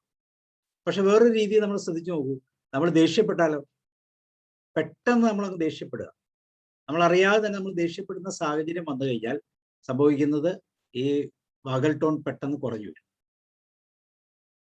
അപ്പൊ വാഗൽ ടോൺ കുറയാനുള്ള ഒരു പ്രധാനപ്പെട്ട കാരണം നമ്മളുടെ ഈ ലൈഫ് സ്റ്റൈൽ ഡിസീസ് നമ്മൾ പറയുന്ന ഇമോഷൻസിനെ കൺട്രോൾ ചെയ്യാൻ പറ്റാത്ത ഒരു അവസ്ഥയാണ്. അപ്പൊ ഇമോഷനെ നമുക്ക് കറക്റ്റായിട്ട് ബാലൻസ് ചെയ്ത് മുന്നോട്ട് കൊണ്ടുപോകാം എന്നൊരു ഉറപ്പുണ്ടെങ്കിൽ ഈ വാഗൽ നെർവിന്റെ ഒരു പ്രോബ്ലംസ് നമ്മളെ അഫക്ട് ചെയ്യാറില്ല. ഇപ്പൊ സ്ട്രെസ് നമ്മൾ നേരത്തെയും എക്സാമ്പിൾ പറഞ്ഞിട്ടുണ്ട്. സ്ട്രെസ് എന്തുകൊണ്ടാണ് വരുന്നത്? സ്ട്രെസ് ഒരു പ്രാവശ്യം നമ്മളിങ്ങനെ സ്ട്രെസ് ഈവൻ ഒരു ആങ്കർ എന്ന എമോഷൻ പോലും പലപ്പോഴും നമ്മൾ അറിയാത്ത രീതിയിൽ നമ്മളുടെ ഓട്ടോ ഇമ്മ്യൂൺ സിസ്റ്റത്തെ അത് അഫക്ട് ചെയ്യുമെന്ന് പറയും. അപ്പൊ ഈ ഓട്ടോ ഇമ്മ്യൂൺ സിസ്റ്റത്തെ കറക്റ്റും ബാലൻസ് ചെയ്യുന്ന ഒരു സിസ്റ്റമാണ് വാഗസ് നെർവ് എന്ന് പറയുന്നത്. അപ്പൊ അതിന് പ്രോപ്പർ ആ ഹൈവേ വളരെ പെർഫെക്റ്റ് ആയിട്ട് പോകണമെങ്കിൽ, അല്ലെങ്കിൽ ഈ പറയുന്ന പോലെ സ്ട്രെസ് ഉണ്ടാകുന്ന സമയത്തുണ്ടാകുന്ന നമ്മളിലേക്ക് ഉണ്ടാകുന്ന ഈ ഇഫക്റ്റുകളെല്ലാം വാഗസ് നെർവിന്റെ ടോണിനെ കുറയ്ക്കാൻ ശ്രമിക്കും. അതിനെ ഇമ്പ്രൂവ് ചെയ്യാൻ വേണ്ടി ഇപ്പൊ നമ്മൾ എക്സാമ്പിൾ പറഞ്ഞു അങ്ങനെയുള്ള സ്ട്രെസ് വരുമ്പോൾ നമ്മുടെ ബോഡി ലാംഗ്വേജ് മാറ്റുക, നമ്മൾ ചിരിക്കുക, സന്തോഷിക്കാനുള്ള അവസരങ്ങൾ കണ്ടെത്തുക, നമ്മൾ പാട്ട് പാടുക, അല്ലെ? ദേഷ്യപ്പെടുന്ന സമയത്ത് ദേഷ്യം വരുന്ന സമയത്ത് പാട്ട് പാടി അതിനെ ഒതുക്കാൻ പറ്റും. അല്ലെങ്കിൽ ഈ പറയുന്ന രീതിയിൽ ചാൻഡിങ്ങിലേക്ക് പോകാം, നല്ലൊരു ക്രിസ്ത്യൻ പാട്ട് പാടിയാൽ മതി. അല്ലെങ്കിൽ നമ്മൾ ഏത് പാട്ടാണോ ആ പാട്ട്, നമ്മളൊക്കെ അങ്ങനെ ചെയ്യാറുണ്ട്. അതുകൊണ്ട് ക്രിസ്ത്യൻ എന്ന് പറഞ്ഞാൽ ഏതൊരു പാട്ട് പാടിയാലും നമുക്ക് ആ സിസ്റ്റത്തിലേക്ക് കടന്നു വരാൻ പറ്റും. അപ്പൊ ഇങ്ങനെയുള്ള സിസ്റ്റം വരുമ്പോൾ ഓട്ടോമാറ്റിക്കായിട്ട് ഈ വാഗസ് നെർവ് ഓട്ടോമാറ്റിക്കായിട്ട് ആക്ടിവേറ്റഡ് ആവും. അപ്പൊ നമ്മൾ സ്ട്രെസ് ചെയ്യുന്ന സമയത്ത് നമ്മൾ അറിയാതെ നമ്മുടെ വാഗസ് നെർവ് സത്യം പറഞ്ഞ ഒരു ഡിസോർഡറിലേക്ക് പോവുകയാണ്. അപ്പൊ അതിനെ സിമ്പത്തറ്റിക് നെർവ് ഉപയോഗിച്ച് അങ്ങനെ ഒരു സിസ്റ്റത്തിലേക്ക് വരുന്ന അതേ സമയത്ത് തന്നെ പാരാസിമ്പത്തറ്റിക് നെർവ് സിസ്റ്റം ഉപയോഗിച്ച് നമ്മൾ അതിനെ നോർമലൈസ് ചെയ്യുന്നു. പക്ഷെ നോർമലൈസ് ചെയ്യുന്നതിന്റെ ആ ടൈമിംഗ് ആണ് നമുക്ക് പലപ്പോഴും പ്രശ്നമുണ്ട്. എത്രയും പെട്ടെന്ന് നോർമലൈസ് ചെയ്യാൻ പറ്റുമോ അത്രയും പെട്ടെന്ന്. അതാണ് നമ്മൾ പറയുന്നത്. മറ്റു മൃഗങ്ങൾക്ക് ഇങ്ങനെ ഒരു പ്രശ്നമില്ല. അവര് ഫ്രൈറ്റ് ഉണ്ടാകും, അല്ലെങ്കിൽ അവർക്ക് സ്ട്രെസ് ഉണ്ടായാലും ആ സ്ട്രെസ് പെട്ടെന്ന് റിലീവ്ഡ് ആവും. ആ പെട്ടെന്ന് റിലീവ് ചെയ്യാനുള്ള ഒരു കപ്പാസിറ്റി മനുഷ്യനെ സംബന്ധിച്ചോളം വളരെ കുറവാണ്. അപ്പൊ അതിന്റെ ഈ അച്ചുതണ്ട് നമ്മൾ പറയും ഒരു ആക്സസ് എന്ന് വേണമെങ്കിൽ പറയാം, ബ്രെയിൻ ടു ഗെറ്റ് ആക്സസ് ആണ് ഈ വാഗൽ നെർവിലൂടെ നമ്മൾ കാണുന്നത്. പക്ഷെ നമ്മളെ സംബന്ധിച്ചിടത്തോളം വാഗൽ നെർവിന്റെ ഫംഗ്ഷൻ എന്താണെന്നും ഇതെങ്ങനെയാണ് ആക്ടിവേറ്റ് ചെയ്യുന്നതെന്നും നമ്മൾ അതിനെക്കുറിച്ച് ചിന്തിക്കാനുള്ള സാഹചര്യം ഉണ്ടായിട്ടില്ല. ഓട്ടോമാറ്റിക് ഈ പറഞ്ഞ ഒരു ഇൻവോളണ്ടറി ആയതുകൊണ്ട് ഇതെല്ലാം ഓട്ടോമാറ്റിക് ആയിട്ട് നടക്കുന്നുണ്ട്. പിന്നെ നമ്മളുടെ കോൺട്രിബ്യൂഷൻ കുറച്ച് ദേഷ്യമായിട്ടും കുറച്ച് ഇമോഷണലൊക്കെ ആയിട്ട് നമ്മൾ കൊടുക്കുന്നു. നമ്മൾ തിരിച്ചു വരാൻ പറ്റുന്നില്ല എന്നുള്ള ഒരു സാഹചര്യം നമ്മുടെ മുമ്പിലുണ്ട് എന്നുള്ളതാണ് അതിൻ്റെ ഒരു കാരണം. അപ്പൊ ഇതാണ് പ്രധാനമായിട്ടും നമ്മൾ ശ്രദ്ധിക്കാനുള്ള ഒരു കാര്യം. ഇപ്പൊ നമ്മളുടെ എക്സസൈസിലൂടെ പ്രത്യേകിച്ച് സിംഗിങ്, ഹമ്മിങ്, ചാൻഡിങ്, അതുപോലെ തന്നെ ഗാർഗിളിങ്, ഈ പ്രോസസ്സ് നമ്മൾ വളരെ ഈസി ആയിട്ട് നമുക്ക് ചെയ്യാൻ പറ്റുന്നതാണ്. വായടച്ചു പിടിച്ച് നമ്മൾ ഭ്രമരി പ്രാണായാമം ഒക്കെ ചെയ്യുമ്പോൾ ശരിക്കും പറഞ്ഞാൽ ആ വഗൽ ടോണിനാണ് ആ ചേഞ്ച് വരുന്നത്. നമ്മൾ ഒരു വണ്ട് മൂളുന്നത് പോലെ ആ പ്രാണായാമം നമ്മൾ ചെയ്യുമ്പോൾ നമ്മളറിയാതെ തന്നെ ഇത് ആക്ടിവേറ്റ് ചെയ്യും. ആ സെയിം ഇഫക്റ്റ് തന്നെയാണ് നമ്മൾ ചാൻഡിങ് ചെയ്യുമ്പോൾ കിട്ടുന്നത്, ഹമ്മിങ് നടത്തുമ്പോൾ കിട്ടുന്നത്. പാട്ട് പാടുമ്പോഴും നമ്മൾ ആ പ്രോസസ്സ് തന്നെയാണ് ചെയ്യുന്നത്. ഗാർഗിളിങ്ങിലും ഈ പ്രോസസ്സ് തന്നെയാണ്. അപ്പൊ ഈ ആക്ടിവിറ്റീസ് ആണ് ഏറ്റവും കൂടുതൽ, പ്രത്യേകിച്ച് നമ്മൾ മോർണിംഗിലൊക്കെ ഗാർഗിൾ ചെയ്യുമ്പോൾ, അല്ലെങ്കിൽ ഇപ്പൊ നമുക്കറിയാം കൊറോണയായിട്ട് ബന്ധപ്പെട്ട് നമ്മൾ പൊതുവെ ഗാർഗിളിങ്ങിന്റെ ഇത് കൂട്ടിയിട്ടുണ്ട്. അപ്പൊ അങ്ങനെയുള്ള പ്രോസസ്സുകൾ ചെയ്യുമ്പോൾ ഈ ആക്ടിവിറ്റീസ് വളരെ കൂടും. അപ്പൊ നമ്മുടെ വോക്കൽ കോഡുമായിട്ട് ഇത് കണക്റ്റഡ് ആണ്. ഇത് സെൻസ് ചെയ്യാൻ വളരെ ഈസി ആയിട്ട് സെൻസ് ചെയ്യാനുള്ള ഒരു മാർഗം എന്ന് പറയുന്നത് നമ്മുടെ സൗണ്ട് നഷ്ടപ്പെട്ടോ നമ്മൾ ചെക്ക് ചെയ്താൽ മതി. നമ്മുടെ സൗണ്ട് നഷ്ടപ്പെടുക, നമ്മളെ വോയിസ് റെസ്റ്റ് എടുക്കുക എന്നൊക്കെ പറയുമ്പോൾ വോക്കൽ ആ കണക്ടിവിറ്റിക്ക് ഒരു പ്രോബ്ലം വന്നിട്ടുണ്ട്. കാരണം നമ്മുടെ ഈ പറയുന്ന വാഗൽ നെർവ് എപ്പോഴും വോക്കൽ കോഡുമായിട്ട് കണക്റ്റഡ് ആണ്. നമ്മുടെ അണ്ണാക്ക് എന്ന് പറയുന്ന ആ ഒരു സ്വനതന്തുവായിട്ട് അത് വളരെ കണക്റ്റഡ് ആണ്. അതിന് ഇൻഫർമേഷൻ വന്നു കഴിഞ്ഞാൽ ഇത് ഓൾ സിസ്റ്റം, അപ്പൊ ആ ഹൈവേ തന്നെ ഒരു പ്രോബ്ലത്തിലായി. അപ്പൊ ഇത് ഡെവലപ്പ് ചെയ്യുക എന്നുള്ളതാണ് ഏറ്റവും ഈസിയസ്റ്റ് ആയിട്ട് ചെയ്യാൻ പറ്റുന്ന വർക്ക്. ഇത് നമ്മൾ വളരെ ഹെൽത്തി ആയിട്ടുള്ള നെർവ് പ്രോസസ്സിങ് അല്ലെങ്കിൽ സ്റ്റിമുലേഷന് വേണ്ടി നമുക്ക് ചെയ്യാൻ പറ്റുന്ന ഏറ്റവും ഈസിയസ്റ്റ് ആയിട്ട് മെത്തേഡ് നമ്മുടെ ബ്രീത്ത് വളരെ സ്ലോ ആക്കുക. ഞാൻ ആദ്യം പറഞ്ഞു 6 breath per minute. 6 breath per minute. അപ്പം വളരെ സ്ലോ ആയിട്ട് ബ്രെത്ത് ചെയ്യാൻ പഠിക്കുക, അല്ലെങ്കിൽ ഹോൾഡ് ചെയ്യുക. അതൊരു കേസ്. 2, വളരെ ഡീപ്പായിട്ട് ഉപയോഗിക്കുക. നമ്മൾ ബെല്ലി ഉപയോഗിച്ചുകൊണ്ട്, അബ്ഡമൻ ഉപയോഗിച്ചുകൊണ്ട് ഇൻഹേൽ ചെയ്യാനുള്ള ഒരു കപ്പാസിറ്റി നമ്മൾ ഇംപ്രൂവ് ചെയ്താൽ അവിടെയും ഈ വാഗസ് നെർവ്, കാരണം ബ്രെയിൻ, നമ്മുടെ ഗട്ട് മുതൽ ബ്രെയിൻ വരെയുള്ള ആ പാത്വേയിലെല്ലാം ഈ വാഗസ് നെർവിന്റെ ആക്ടിവിറ്റി ഉണ്ട്. അപ്പൊ നമ്മൾ ബ്രീത്ത് ചെയ്യുമ്പോൾ ബെല്ലി ബ്രീത്തിങ് ആണ് യൂസ് ചെയ്യുന്നതെങ്കിൽ എപ്പോഴും വളരെ ബെസ്റ്റ് ആയിട്ടുള്ള റിസൾട്ട് വരും. അതുപോലെ exile longer than inhale. Exile ചെയ്യുന്നത് ലോങ് ടൈം എടുക്കുക, ഇൻഹെയിൽ ചെയ്യുന്നതിനേക്കാളും കൂടുതൽ സമയം. ഇതെല്ലാം നമ്മൾ മെഡിറ്റേഷനിൽ പറയുന്ന അതേ പാറ്റേൺ തന്നെയാണ്. ഇതിൻ്റെ എല്ലാം രഹസ്യം ഈ പറയുന്ന വാഗസ് നെർവിനെ നമ്മൾ പ്രോപ്പറായിട്ട് കീപ്പ് ചെയ്യുക എന്നുള്ളത് തന്നെയാണ്. പിന്നെ നമുക്ക് പറയാൻ പറ്റുന്ന ഒരു കാര്യം എന്ന് പറയുന്നത് ഓവർ സ്റ്റിമുലേറ്റഡ് ആയി കഴിഞ്ഞാൽ ചില സമയത്ത് ഓവർ സ്റ്റിമുലേറ്റഡ് ആവും. അത് നമ്മൾ പറഞ്ഞ പെട്ടെന്ന് നമുക്ക് ദേഷ്യം വന്നു, അല്ലെങ്കിൽ നമ്മുടെ സ്ട്രെസ് കണ്ടീഷൻ വന്നു, ആ സമയത്ത് ഇത് ഓവർ സ്റ്റിമുലേറ്റഡ് ആവും. ആംഗ്രി ആകാം, അല്ലെങ്കിൽ സ്ട്രെസ്ഡ് കണ്ടീഷൻ ആകാം. അപ്പൊ ഇങ്ങനെയുള്ള സമയത്ത് നമ്മുടെ BP പെട്ടെന്ന് അങ്ങ് ഡൗൺ ആയി. അപ്പൊ BP ഡൗൺ ആയി കഴിഞ്ഞാൽ നമുക്ക് നമ്മുടെ എല്ലാ സിസ്റ്റവും ഡൗൺ ആവും. നമുക്ക് നമ്മളെ തന്നെ കൺട്രോൾ ചെയ്യാൻ പറ്റാത്ത ഒരു സിസ്റ്റത്തിലേക്ക് നമ്മുടെ ഓക്സിജന്റെ ഇൻടേക്ക് കുറയുക, അല്ലെങ്കിൽ ഒരു കോൺഷ്യസ്നെസ് നഷ്ടപ്പെടുക, ബോധമില്ലാത്ത അവസ്ഥയിലേക്ക് കോൺഷ്യസ് അല്ലാതായിരിക്കുക, ഇങ്ങനെയുള്ള സിസ്റ്റം ആണ് ഇങ്ങനെ നമ്മൾ പറയുന്നത് വാസോ വാഗൽ സിൻകോപ്പ് എന്ന് പറയുന്ന ഒരു ഡിസീസ് ആയിട്ടാണ് പറയുന്നത്, വാസോ വാങ്കോസ്. പക്ഷെ ഇത് നമുക്ക് മറ്റു പല രീതിയിൽ നമുക്കിത് ഫീൽ ചെയ്യുന്നുണ്ട്. കാരണം നമുക്ക് നമ്മുടെ ഓക്സിജൻ കണ്ടന്റ് കുറയുക, നമ്മൾ പറയില്ലേ ആകെ ഒരു വിളർച്ച സംഭവിക്കുക എന്നൊക്കെ പറയുന്ന ഒരു അവസ്ഥയിലേക്ക് നമ്മൾ കടന്നു. പിന്നെ ഇത് ഇംപ്രൂവ് ചെയ്യാൻ ഏറ്റവും എളുപ്പമുള്ള മാർഗം ലൈ ഡൗൺ. കൈ പറ്റുമെങ്കിൽ 2 കൈയും ഇങ്ങനെ കണക്ട് ചെയ്തിന്റെ ബാക്കിലേക്ക് പ്രസ് ചെയ്തുകൊണ്ട് കിടക്കും. അപ്പൊ നമുക്ക് നല്ല ഒരു കുഷനിങ് ഇഫക്റ്റ് കിട്ടും, അവിടെ ഒരു മസാജിങ് ഇഫക്റ്റ് കിട്ടും. അപ്പൊ ഒരു മസാജിങ് എന്ന് പറയുന്ന ഒരു പ്രോസസ്സ് എപ്പോഴും നല്ലതാണ്. അപ്പൊ പെട്ടെന്ന് നമ്മുടെ വാഗൽ ടോൺ കുറഞ്ഞു പോയി കഴിഞ്ഞാൽ നമുക്ക് കിടക്കാം. അതേപോലെ തന്നെ ഫിംഗേഴ്സ് ഇന്റർലീവ് ചെയ്തുകൊണ്ട് ബാക്കിൽ നമ്മൾ പവർ കൊടുത്ത് റെസ്റ്റ് ചെയ്യുന്നത് എപ്പോഴും നല്ലതായിരിക്കും. അതുപോലെ ഞാൻ ആദ്യം പറഞ്ഞ പോലെ നേരെ നോക്കിക്കൊണ്ട് കണ്ണ് റൈറ്റ് സൈഡിലേക്ക് മാക്സിമം ടേൺ ചെയ്യും. മുഖം തിരിക്കരുത്, കണ്ണ് മാത്രം തിരിക്കുക, എന്ന് വെച്ചാൽ കൃഷ്ണമണി മാത്രം തിരിക്കുക. അപ്പോൾ നമുക്ക് ആ സെൻസേഷൻ കറക്റ്റായിട്ട് ഫീൽ ചെയ്യാൻ പറ്റും. ആ ഫീൽ ചെയ്യുന്ന സ്ഥലമാണ് നമ്മളെ വാഗൽ നെർവ് പാസ് ചെയ്യുന്നത്. ആ സ്ഥലത്ത് പതുക്കെ ടാപ്പ് ചെയ്ത് കൊടുത്തു കഴിഞ്ഞാലും നമുക്ക് ഒരു ഫീലിംഗ് കിട്ടും. ഓവർ ടാപ്പിംഗ് പറ്റത്തില്ല, വളരെ മൈൽഡ് ആയിട്ടുള്ള ടാപ്പിംഗ് നമുക്ക് യൂസ് ചെയ്യാൻ പറ്റും. പക്ഷേ ഈ ടാപ്പിംഗ് ഇഫക്റ്റ് തന്നെയാണ് നമുക്ക് ഈ കൈ പുറകിൽ കിട്ടുമ്പോഴും, അതുപോലെ തന്നെ നമ്മൾ ഗാർഗിൾ ചെയ്യുമ്പോഴും, അല്ലെങ്കിൽ സിംഗിങ് നടക്കുമ്പോഴും, അല്ലെങ്കിൽ നമ്മൾ പറഞ്ഞ മെഡിറ്റേറ്റ് ചെയ്യുമ്പോഴും എല്ലാം നമുക്ക് ഫീൽ ചെയ്യുന്ന അതേ സിസ്റ്റം തന്നെയാണ്. പിന്നെ ഇത് വളരെ യൂസ്ഫുൾ ആയിട്ട് ഇത് യൂസ് ചെയ്യുന്ന പുതിയ ചില ഏരിയകളുണ്ട്. മൈഗ്രെയിൻ, അതുപോലെ തന്നെ എപ്പിലെപ്സി, ഇങ്ങനെയുള്ള രോഗങ്ങളുടെ നിയന്ത്രണത്തിന് വേണ്ടി നമുക്ക് വാഗസ് നെർവിനെ സ്റ്റിമുലേറ്റ് ചെയ്യാം. സ്റ്റിമുലേറ്റ് ചെയ്യാന്ന് വെച്ചാൽ വേറെ ഒന്നുമില്ല, അതിന്റെ ഓവർ എക്സൈറ്റേഷനോ ഡൗൺ എക്സൈറ്റേഷനോ ഉണ്ടെങ്കിൽ, അല്ലെങ്കിൽ ലോ ഓഫ് എക്സൈറ്റേഷൻ ഉണ്ടെങ്കിൽ അതിനെ സ്റ്റിമുലേറ്റ് ചെയ്ത് നമുക്ക് ഇമ്പ്രൂവ് ചെയ്യാം. അത് ഉപയോഗിക്കുന്ന ഏറ്റവും ഈസിയസ്റ്റ് ആയിട്ട് ഉപയോഗിക്കാൻ പറ്റുന്ന മറ്റൊരു മെത്തേഡ്, അത് കഴിഞ്ഞ 4-5 വർഷമായിട്ട് ഇത് ഉപയോഗിക്കുന്നുണ്ട് എന്നാണ് റിസർച്ചുകൾ പറയുന്നത്. വെയിറ്റ് ലോസ് കൺട്രോൾ ചെയ്യാൻ വേണ്ടി ഇത് ഉപയോഗിക്കും. വെയിറ്റ് ലോസ് എന്ന് പറയുന്നത് തന്നെ നമ്മുടെ വാഗസ് നെർവിലൂടെ ബ്രെയിനിലേക്ക് കൊടുക്കുന്ന സിഗ്നൽസിനെ ബേസ് ചെയ്തിട്ടാണ്. നമുക്ക് ശരീരം വണ്ണം കൂടുതലാണ്, ഒബിസിറ്റി ഉണ്ട് എന്ന് പറഞ്ഞാലും നമുക്ക് നിയന്ത്രിക്കാൻ പറ്റാത്തത് ബ്രെയിനിൽ നിന്നുള്ള കൺട്രോൾ കുറവാണ്. ഒബിസിറ്റി വരുമ്പോൾ നമ്മുടെ ഉറക്കത്തിന് പ്രശ്നം വരും. സ്ലീപ്പ് കുറഞ്ഞാൽ ലെപ്റ്റിൻ എന്ന് പറയുന്ന ഒരു ഹോർമോണിന്റെ ശക്തി കുറയും.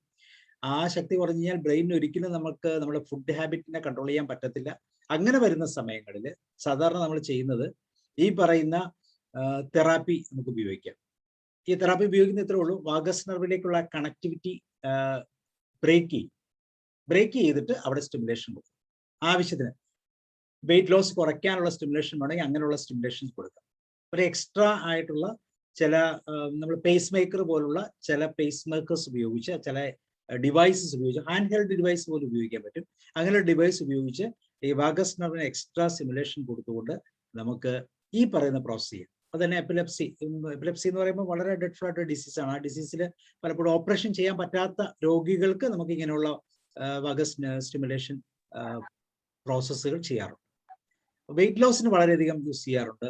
അതുപോലെ നമ്മുടെ ഡിപ്രഷൻ, അതുപോലെ തന്നെ ആങ്സൈറ്റി, ഇങ്ങനെയുള്ള രോഗങ്ങൾക്കും ഇങ്ങനെയുള്ള സ്റ്റിമുലേഷൻസിന്റെ ആക്ടിവിറ്റി കൊടുക്കും. എന്ന് വെച്ചാൽ നമ്മൾ ഈ പറയുന്ന പീസ് മേക്കർ പോലുള്ള ഇലക്ട്രിക് സ്റ്റിമുലേഷൻസ് ഉപയോഗിച്ച് ചെയ്യാറുണ്ട്. അത് നമ്മൾ നെറ്റിലടിച്ച് നോക്കിയാൽ അറിയാം, ചെവിയിൽ വെക്കാവുന്ന ഒരു 3 പിന്നുള്ള, നമ്മളെ 3 പിൻ പോലത്തെ പിന്നിന്റെ പ്ലഗ് ഉള്ള ഒരു ഡിവൈസ് ഉണ്ട്.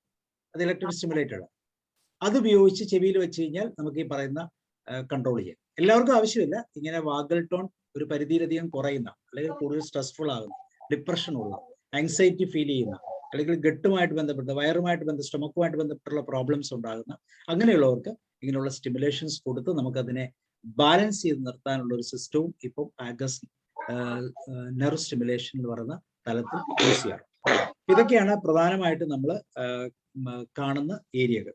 അപ്പൊ വാഗസ് നെർവ് എന്ന് പറയുമ്പോൾ ആ പാത്ത് വേ, അല്ലെങ്കിൽ ആ സൂപ്പർ ഹൈവേ എത്ര പെർഫെക്റ്റ് ആയിട്ട് നമുക്ക് കീപ്പ് ചെയ്യാൻ പറ്റുമോ അത്രമാത്രം നമുക്കൊരു വെൽബീയിങ് കിട്ടും. അതുകൊണ്ടാണ് ഒരു സൂപ്പർ ഹൈവേ ഓഫ് വെൽബീയിങ് എന്ന് പറയുന്നത്.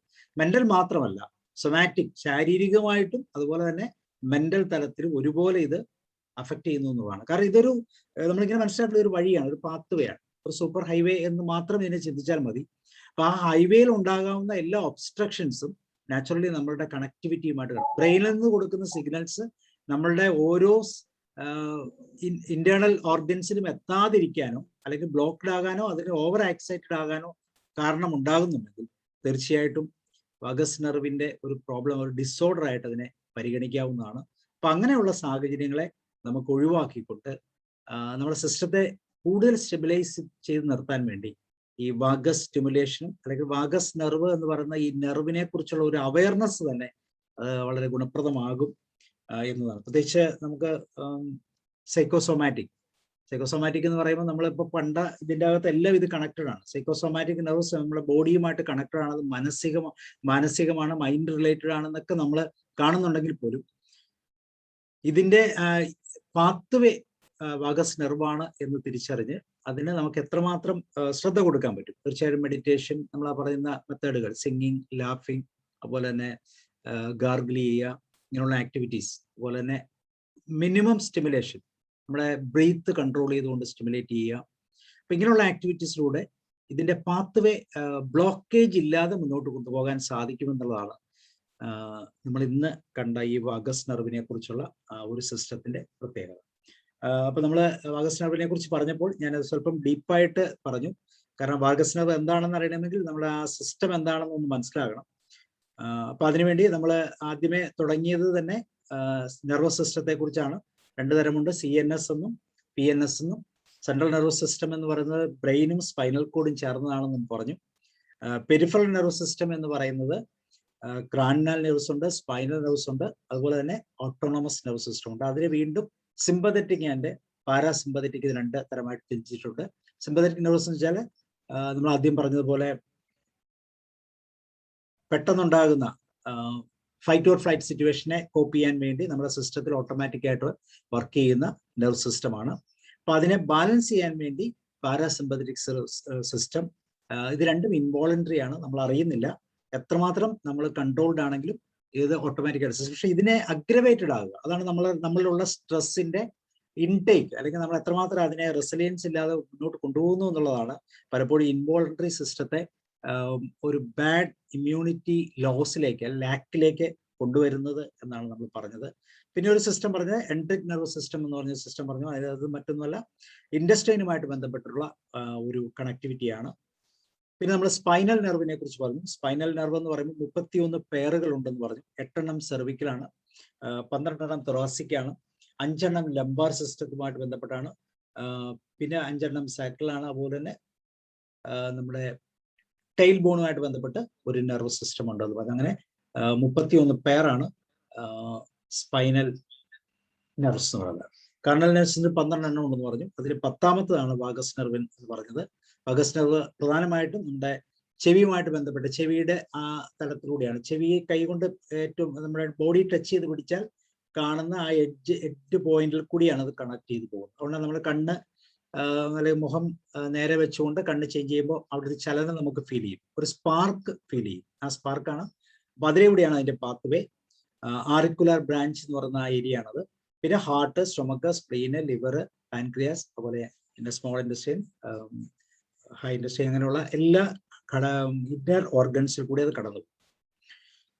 പിന്നെ നമ്മൾ പ്രധാനമായിട്ട് പറഞ്ഞ ലോ വോഗൽ ടൈൻ വരാനുള്ള കാരണങ്ങളാണ്. അങ്ങനെ ടോൺ വരാനുള്ള പ്രധാനപ്പെട്ട കാരണം പലപ്പോഴും നമ്മൾ സ്ട്രെസ്ഡ് ആകുന്നു എന്നുള്ളതാണ്. ഡിപ്രഷൻ, ആങ്സൈറ്റി, അങ്ങനെയുള്ള സാഹചര്യങ്ങൾ പലപ്പോഴും അതിലേക്ക് നമ്മളെ നയിക്കാറുണ്ട്. പിന്നെ നമ്മൾ കണ്ടത് എങ്ങനെയാണ് ഇതിനെ ഓവർകം ചെയ്യാൻ പറ്റുന്നത്. Deep and slow breathing style മെഡിറ്റേഷനിലൂടെ യൂസ് ചെയ്യുക. സിംഗിങ്, ഹമ്മിങ്, ചാൻഡിങ്, ഗാർഗിളിങ്, അങ്ങനെയുള്ള ആക്ടിവിറ്റീസ് ഉപയോഗിക്കാം.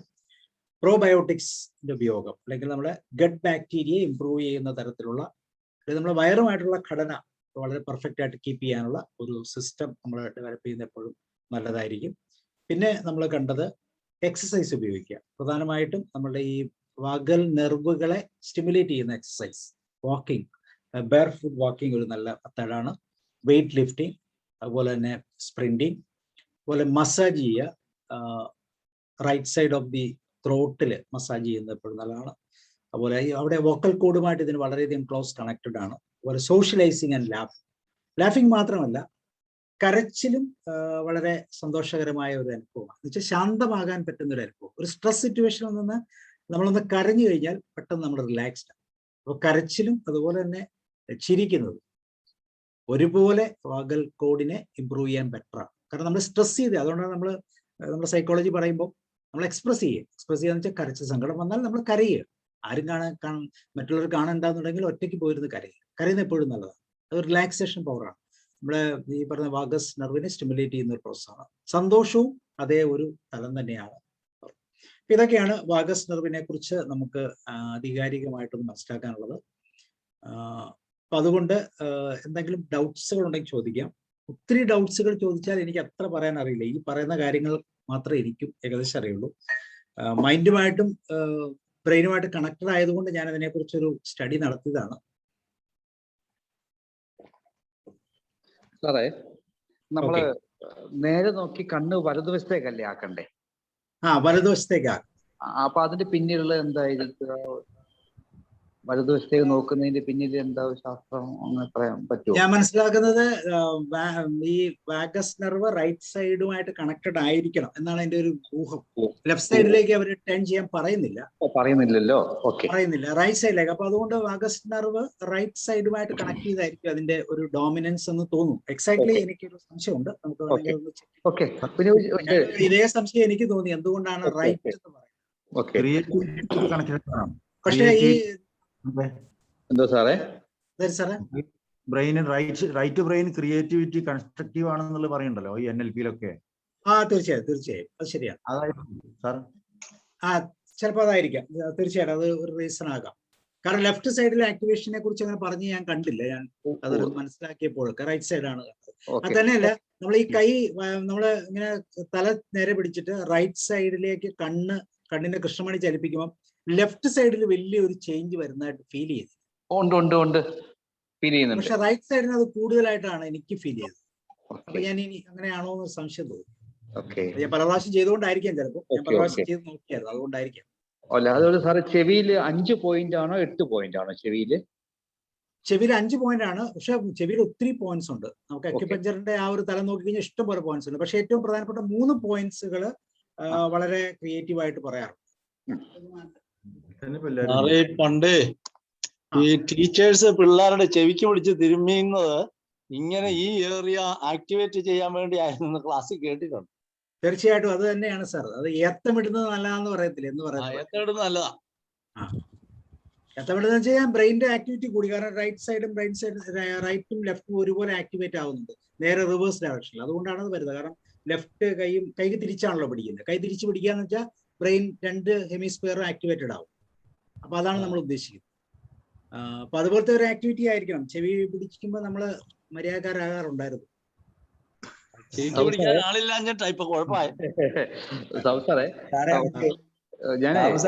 സൈക്കിൾ കയറ്റം പഠിപ്പിച്ചപ്പോഴോ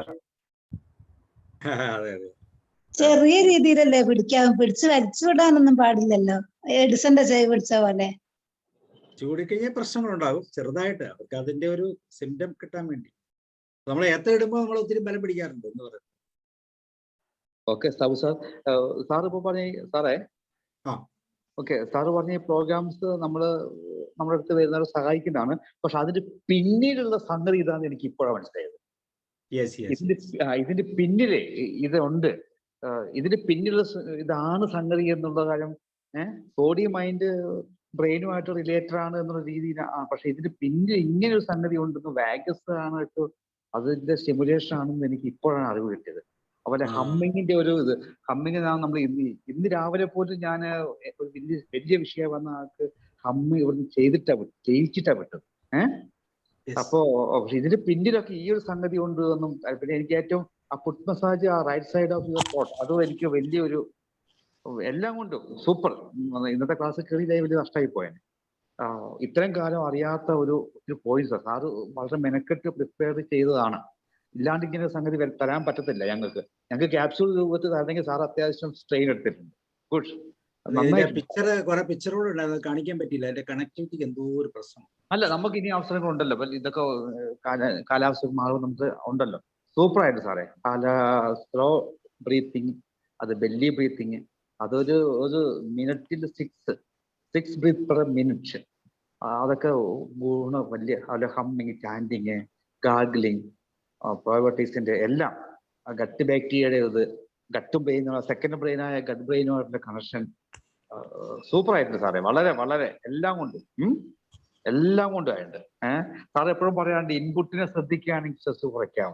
അപ്പൊ ഇമോഷണൽ ബാലൻസ് ചെയ്യാനുള്ളതാണ്. അപ്പൊ അതുകൊണ്ട് ചെയ്യുകയാണെങ്കിൽ ഇത് ഓക്കെ ആയി. വളരെ ഒത്തിരി കൈ പുറകെ കെട്ടി നമ്മൾ അറിയാണ്ട് തന്നെ സ്ട്രെസ് വരുമ്പോൾ ഓട്ടോമാറ്റിക്കലി കഴുത്തിൽ ഇങ്ങനെ പുറകിൽ ഇങ്ങനെ തിരുമാറുണ്ട്. നമ്മള് സ്ട്രെസ് വരുമ്പോ നമ്മളെ ഇങ്ങനെ കെട്ടിയിരുന്ന് ഇപ്പുണ്ട്.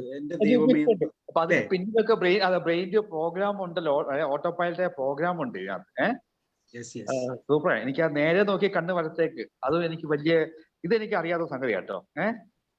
നേരെ നോക്കി കണ്ണ് വലത്തേക്ക് നോക്കാം. അത് ഞാൻ അടുത്ത് തന്നെ മിക്കവാറും നാളെ ആരെങ്കിലും വരികയാണെങ്കിൽ ഞാനത് അവരെ സഹായിക്കും. അവരെ മൈഗ്രെയിനും എപ്പിലെപ്സിയും വെയിറ്റ് ലോസിനും ഉപകാരപ്രദമാവുന്ന, മൈഗ്രെയിൻ ഇത് ഗുണകരമാവുന്ന എനിക്ക് അറിയത്തില്ലായിരുന്നു സാറേ. ഈ പറഞ്ഞ ഒരു ഡയറക്റ്റ് തെറാപ്പി മെത്തേഡ് എങ്ങനെയാണെന്ന് അത് വിഷയമല്ല. അത് ഓക്കെ. പക്ഷെ മൈഗ്രെയിൻ ഇത് ബ്രീത്തിങ് ഞാൻ അപ്ലൈ ചെയ്യാറുണ്ട്, റിലാക്സേഷൻ. പക്ഷെ ഇതൊന്നും ഗുണകരമാവുന്ന എനിക്ക് അറിയത്തില്ലായിരുന്നു. ഏതായാലും വലിയൊരു ഉപകാരമായി. അതുപോലെ സൈക്കോസൊമാറ്റിക്കിന്റെ പാത്വേ വേഗസ് നെർവില് അതും വലിയൊരു നല്ലൊരു ആയി. വേഗസ് നെർവ് ബ്ലോക്ക് ഇല്ലാതെ മുന്നോട്ട് കൊണ്ടുപോയാൽ നമ്മൾ ലൈഫ് വെൽനെസ്. സാറ് പറഞ്ഞ ഒരു വിഷയമുണ്ട്. വാണ്ടർ നെർവാണ് നീളം കൂടുതലാണ്, തലമുതൽ വയറിന്റെ ഭാഗം വരെ. Super highway of wellbeing. ഞാനും ഇപ്പോ അത്യാവശ്യം ഒരു വെൽബീങ്ങിലാണ് sir. Thank you very much. God bless you. Thank you sir. Okay സാറേ, പ്രത്യേകം അഭിനന്ദനങ്ങൾ. ഞങ്ങൾക്ക് ഒത്തിരി നല്ല അറിവ് തന്നു. കഴിഞ്ഞ തലമുറയിലെ നല്ല പ്രാക്ടീസുകൾ എത്ര പ്രയോജനമാണെന്ന് ഈ തലമുറയെ പഠിപ്പിക്കാൻ സയന്റിഫിക് ആയ കുറെ കാര്യങ്ങളാണ് മനസ്സിലായി. അതെ അപ്പം അത് നമ്മൾ ഒത്തിരി പ്രാക്ടിക്കലായി നമ്മുടെ അടുത്ത തലമുറയെ പഠിപ്പിക്കേണ്ടതാണ്. അതോടൊപ്പം തന്നെ ഈ ദൈവം ഈ നമ്മുടെ ഇന്റേണൽ ഓർഗൻസ് എത്ര കൃത്യമായിട്ടാണ് ആ കണക്ഷനിലൂടെ ഒറ്റ പോയിന്റ് മാത്രം നോക്കിയാൽ ഏതെല്ലാം ഇന്റേണൽ ഓർഗൻസുമായി കണക്റ്റഡ് ആയ രീതിയിൽ ഇതൊന്നും തന്നെ ഉണ്ടായതല്ല സാർ. ഇതിന്റെ പിന്നിൽ നമ്മളെക്കാൾ 10,000 കോടി മടങ്ങ് പവർഫുൾ ആയ ഒരു ഇന്റലക്ട് ഉണ്ട് എന്ന് യാതൊരു സംശയമില്ല. അതെ അതിന്റെ ഞാനിത് പഠിക്കുമ്പോൾ നമ്മൾ അത്ഭുതം ഓരോ പിക്ചർ കാണുമ്പോൾ നമ്മൾ അത്ഭുതപ്പെട്ടു പോകും. കാരണം എനിക്കതൊന്നും പ്രസന്റ് ചെയ്യാൻ പറ്റിയില്ല.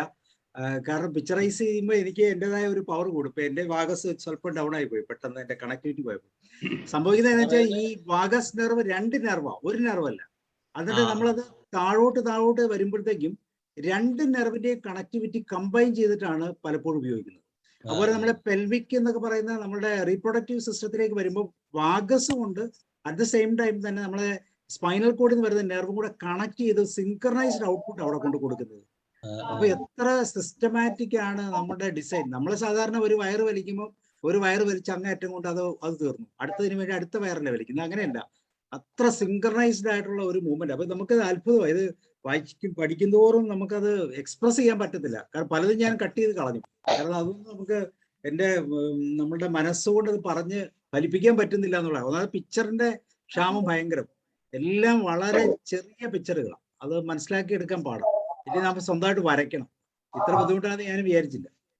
അതായത് ഈ ഫിസിയോളജി നന്നായിട്ട് പഠിക്കുന്ന എല്ലാ കുട്ടികളും ദൈവത്തിന്റെ അസ്തിത്വവും ദൈവത്തിന്റെ വൈഭവവും 10,000 കോടി മടങ്ങായി മനസ്സിലാക്കുന്നുള്ളത് വാസ്തവമാണ്.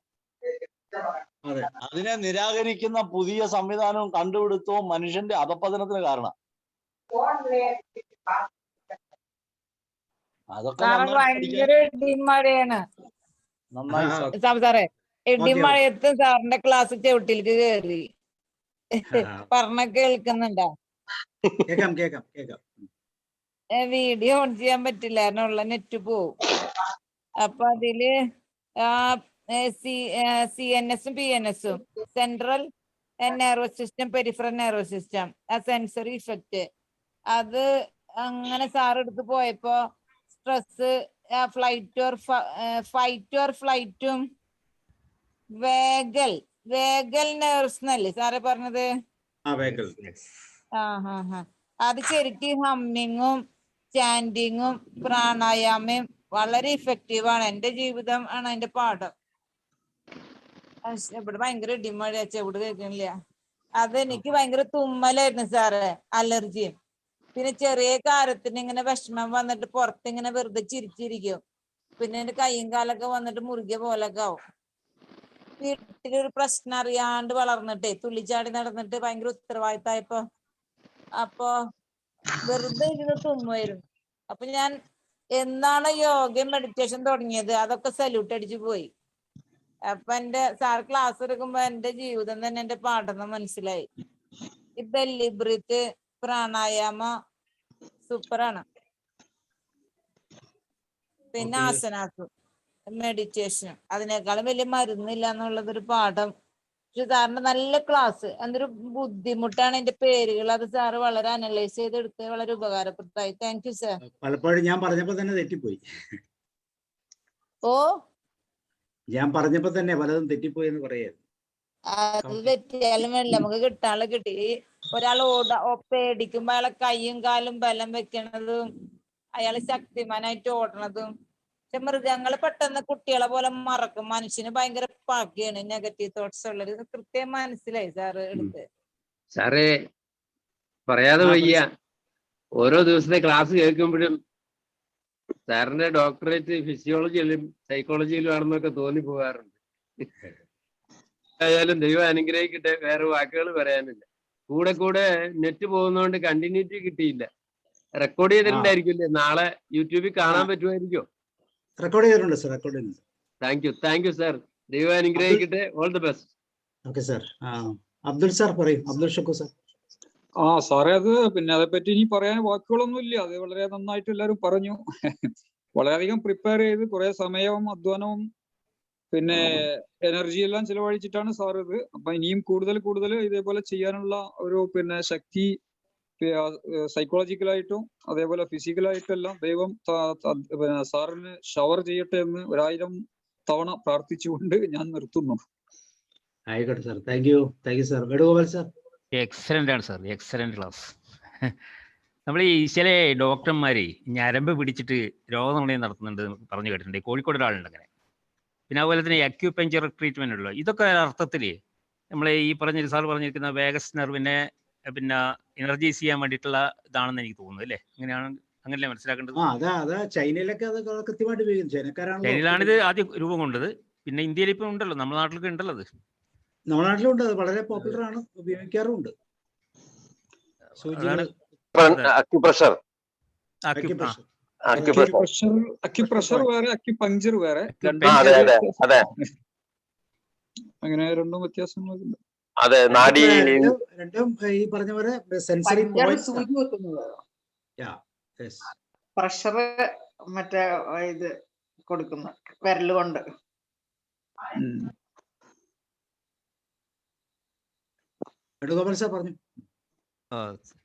പിന്നെ സാറേ, പിന്നെ വേറൊരു കാര്യം, നമ്മളിപ്പോ ഈ വേഗസ് നെർവ്സിന്റെ കാര്യം പറഞ്ഞില്ലേ, അത് ശരിക്കും ഈ 2 സിസ്റ്റം പറഞ്ഞല്ലോ, ഏതാ?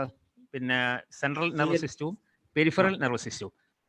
ഈ 2 സിസ്റ്റത്തിനും കൂടെ കോമൺ ആയിട്ടുള്ളതാണ് വേഗസ്, മൊത്തത്തിൽ വരുന്നതാണ് അല്ലേ വേഗസ്? അങ്ങനെയല്ല സാർ. രണ്ടും നമുക്ക് CNS എന്ന് പറയുന്ന ഒരു സിസ്റ്റം ഉണ്ട്. ആ CNS എന്ന് പറയുന്ന സിസ്റ്റത്തില് ഉള്ളതാണ് നമ്മുടെ ബ്രെയിനും അതുപോലെ തന്നെ സ്പൈനൽ കോഡ്. അതല്ലാത്ത ഒരു സിസ്റ്റമാണ് പെരിഫറൽ നെർവസ് സിസ്റ്റം എന്ന് പറയുന്നത്. അതെ, ശരീരത്തിന്റെ മറ്റുള്ള ഭാഗങ്ങളിലെ ഫങ്ഷൻസ് നടക്കുന്നത് അല്ലേ? CNS-നെ കണക്ട് ചെയ്യുന്നതാണ് PNS. PNS-നെ വീണ്ടും നമുക്ക് ഡിവൈഡ് ചെയ്യാം. അതിന്റെ അകത്തുള്ളതാണ് ക്രാനൽ നെർവസ് സിസ്റ്റം എന്ന് പറയുന്നത്. അത് പെരിഫറൽ വരുന്നതാണത് അല്ലേ? പെരിഫറലാണ്. Peripheral nervous system. അതിന്റെ അകത്ത് ഓട്ടോണമസ്. അതിന്റെ അകത്തുള്ള 3 ടൈപ്പാണ്. ഒന്ന് ക്രാനൽ, സ്പൈനൽ ആൻഡ് ഓട്ടോണമസ്. അത് ശരി. അങ്ങനെ ഓട്ടോണമസിനെ സിമ്പതറ്റിക്കും പാരാസിമ്പതറ്റിക്കും ഇത് പരസ്പരം അങ്ങോട്ടും ഇങ്ങോട്ടും കണക്റ്റഡ് ആണ്. അതുകൊണ്ടാണ് ഞാൻ ഇത്രയും അത് എഴുതി ഉണ്ടാക്കേണ്ടി വന്നത്. പെരിഫറൽ സിസ്റ്റത്തെ 3 ആക്കി തിരിക്കാം: cranial system, spinal system, sympathetic system. Sympathetic and parasympathetic അല്ലെങ്കിൽ ഓട്ടോണമസ്. അതില് ക്രാനൽ സിസ്റ്റം എന്ന് പറയുമ്പോൾ ഏതാണ്ട് ബ്രെയിനിൽ നിന്ന് സ്റ്റാർട്ട് ചെയ്യുന്നത്. അതിലെതിനെ ഏറ്റവും കൂടുതൽ നീളമുള്ളത് എന്നുവെച്ചാൽ ഇത് ഗട്ട് വരെ, എന്നുവെച്ചാൽ വയറിന്റെ സ്റ്റൊമക്കിന്റെ എൻഡ് വരെ താഴെ വരെ വരുന്നത് കൊണ്ട് അതുകൊണ്ടാണ് ഇത് വാണ്ടറിങ് നെർവ് എന്ന് പറയുന്നത്. ഇത് ഒരുമാതിരിപ്പെട്ട എല്ലാ ഇന്റേണൽ ഓർഗൻസുമായിട്ട് കണക്ട് ചെയ്തതാണ്. അപ്പൊ അതുകൊണ്ടാണ് ഇതിന്റെ കണക്ടിവിറ്റി വളരെ നമ്മൾ പേടിക്കുമ്പോൾ ആദ്യം ഫീൽ ചെയ്യുന്ന വയറ്റിലൊരു കാളലാണ് എന്ന് പറയുന്നത് അതുകൊണ്ടാണ്. അപ്പൊ അതുപോലും കൃത്യമായിട്ട് നമുക്ക് മനസ്സിലാക്കാൻ പറ്റുന്നുണ്ട്. വയറ്റിലൊരു അന്താളിപ്പാണ് നമ്മൾ ആദ്യമേ പേടി എന്ന് പറയുന്നത്. അത് ഈ സിസ്റ്റം വഴിയാണ് മുകളിലേക്ക് കണക്ട് ചെയ്ത് വരുന്നത്. എന്നാൽ അറ്റ് ദ സെയിം ടൈം ഈ സ്പൈനൽ നെർവ്സ് ഉപയോഗിച്ച് വീണ്ടും കണക്ടിവിറ്റി ഉണ്ട്. ഇതല്ലാതെ തന്നെ കണക്ടിവിറ്റി ഉണ്ട്. അപ്പൊ ഇത് അങ്ങോട്ടും ഇങ്ങോട്ടും ഒക്കെ ക്രോസ് ലിങ്ക്ഡ് ആണ്. സിസ്റ്റം ഇതാണ്. സ്പൈനൽ നെർവിലെ ഓരോ നമ്മുടെ കൈവരലിൽ പതിപ്പിച്ച് വെച്ചിരിക്കുന്ന പോലെ 31 പെയറുകളുണ്ട്. ഇതും ചിലത് ഈ പറയുന്ന ഇന്റേണൽ സിസ്റ്റത്തിലേക്ക് പോകുന്നുണ്ട്. അതല്ലാതെ തന്നെ ഒരു ഹൈവേ ആണ് സ്പൈനൽ, ഈ പറയുന്ന വാഗസ് നെർവ്. അത് സ്പൈനൽ കൂടി അല്ലാതാണ്. നമ്മുടെ ചെവിയുടെ താഴെ കൂടിയാണ് അത് തവിട്ട് പോരുന്നത്.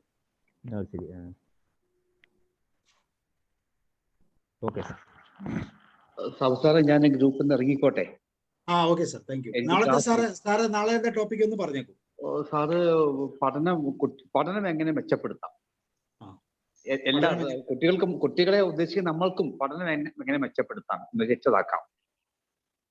എക്സാം ഫോബിയ അടക്കമുള്ള അതിനകത്ത് നമ്മൾ ചെയ്യാം സാറ്. എക്സാം ഫോബിയ ഉൾപ്പെടെ ചെയ്യാം. ഞാൻ ആ ഗ്രൂപ്പിൽ നിന്ന് ഇറങ്ങിക്കോട്ടെ, എനിക്ക് ക്ലാസ് എടുക്കാണ്ട്.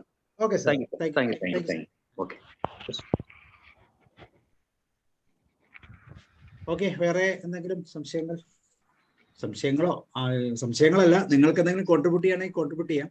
ഇത് ശരിക്കും ഞാനിത് വായിച്ചപ്പോൾ ഇപ്പം നമ്മുടെ തോമസ് അച്ഛൻ പറഞ്ഞ പോലെ ഈ പണ്ട് കാലത്ത് നമ്മുടെ കാരണവന്മാരൊക്കെ പറഞ്ഞിരിക്കുന്ന കാര്യങ്ങൾ അല്ലെങ്കിൽ പഴയവർ പറഞ്ഞിരിക്കുന്ന കാര്യങ്ങളൊക്കെ എത്ര കറക്റ്റാണ്, അവരെങ്ങനെ ഇത് മനസ്സിലാക്കി, അവരെങ്ങനെയാണ് ഇതെല്ലാം കൃത്യമായിട്ട് മനസ്സിലാക്കി നമ്മളെ ഇതെല്ലാം പഠിപ്പിച്ചത്.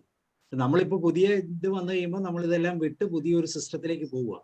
പുതിയ മോഡേൺ മെഡിസിൻ എന്നൊക്കെ പറഞ്ഞ് മെഡിസിന്റെ പേരും ഡോക്ടറുടെ പേരിനൊക്കെ ഇമ്പോർട്ടൻസ് കാണിച്ചുകൊണ്ട് പോകുന്ന ഒരു സിസ്റ്റമാണ്. സത്യത്തിൽ ഇത് നമ്മൾ അറിയുന്ന പോലും ഇല്ല എന്തൊക്കെയാണെന്ന്. നമ്മൾ കഴിക്കേണ്ട ഫുഡ്, ഇപ്പം അബ്ദുൾ ഷുക്കൂർ സാറ് ക്ലാസ് എടുത്ത പോലെ ഫുഡ് എന്താണ് നമ്മൾ കഴിക്കേണ്ടത്, ഇതിനെക്കുറിച്ചൊക്കെ നമ്മളിപ്പോൾ ഇങ്ങനെ യൂട്യൂബ് തപ്പി നടക്കുന്നതല്ലാതെ പ്രായോഗികമായിട്ട് ഇതൊന്നും നമ്മൾ മനസ്സിലാക്കാൻ ശ്രമിക്കുന്നില്ല എന്നുള്ളത്. ഇതില് നമ്മുടെ ഈ ബോഡിയിലുള്ള നെർവിനെ പറ്റി പറയുമ്പോൾ 72,000 നെർവ് എന്നാണ് പറയുന്നത്. അല്ലേ? അത് സാറ് പറഞ്ഞ അതിൽ കൂടുതലായിട്ടാണ് എനിക്ക് തോന്നുന്നത്. അപ്പോ ചില പുസ്തകങ്ങൾ വായിക്കുമ്പോൾ 72,000 നെർവുകളാണ് മൊത്തം ബോഡിയിലുള്ളതെന്ന് പറഞ്ഞത്. അപ്പോൾ ഈ സിസ്റ്റമാറ്റിക് ആയിട്ട് വരുന്ന സമയത്ത് നേരത്തെ നമ്മൾ പറഞ്ഞത് ഈ സ്റ്റിമുലേഷൻ പോയിന്റില് ഈ കിഡ്നി, ലിവർ, പ്ലീൻ, ഹാർട്ട്, അതില് ഷെന്മൻ എന്ന് പറയുന്നുണ്ടല്ലോ, അതെന്താ ഷെന്മൻ? അതെന്ന് പറയുന്നത്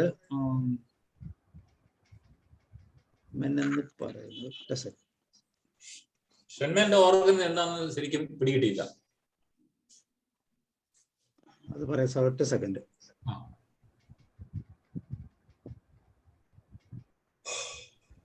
അത് നമ്മുടെ ഈ മൗത്തുമായിട്ട് ബന്ധപ്പെട്ടുള്ള ഒരു ഭാഗമാണ്. അതേതാ റീജിയൻ? നമ്മുടെ ഈ സലൈവയൊക്കെ ഉണ്ടാക്കത്തില്ലേ, സലൈവയൊക്കെ ഉണ്ടാകുന്ന ഏരിയ. സലൈവ ഉണ്ടാകുന്ന തന്നെ 3 ഗ്ലാൻഡുകളുണ്ട്. അപ്പൊ ഈ 3 ഗ്ലാൻഡുകളുമായിട്ട്, അപ്പൊ നമ്മൾ പറഞ്ഞില്ലേ ചിരിക്കുകയും കരയുകയും ഒക്കെ ചെയ്യുന്നത് ഈ പറയുന്ന റിലാക്സേഷൻ പ്രോസസ്സുകൾ വരുന്നതാണ്. അപ്പൊ അതിനെ കൺട്രോൾ ചെയ്യുന്ന ഒരു ഏരിയ ആണത്. ഒരു നെർവ് സിസ്റ്റമാണ്, സിസ്റ്റം അല്ല, ഒരു സ്പെസിഫിക് പോയിന്റ് ആണ്.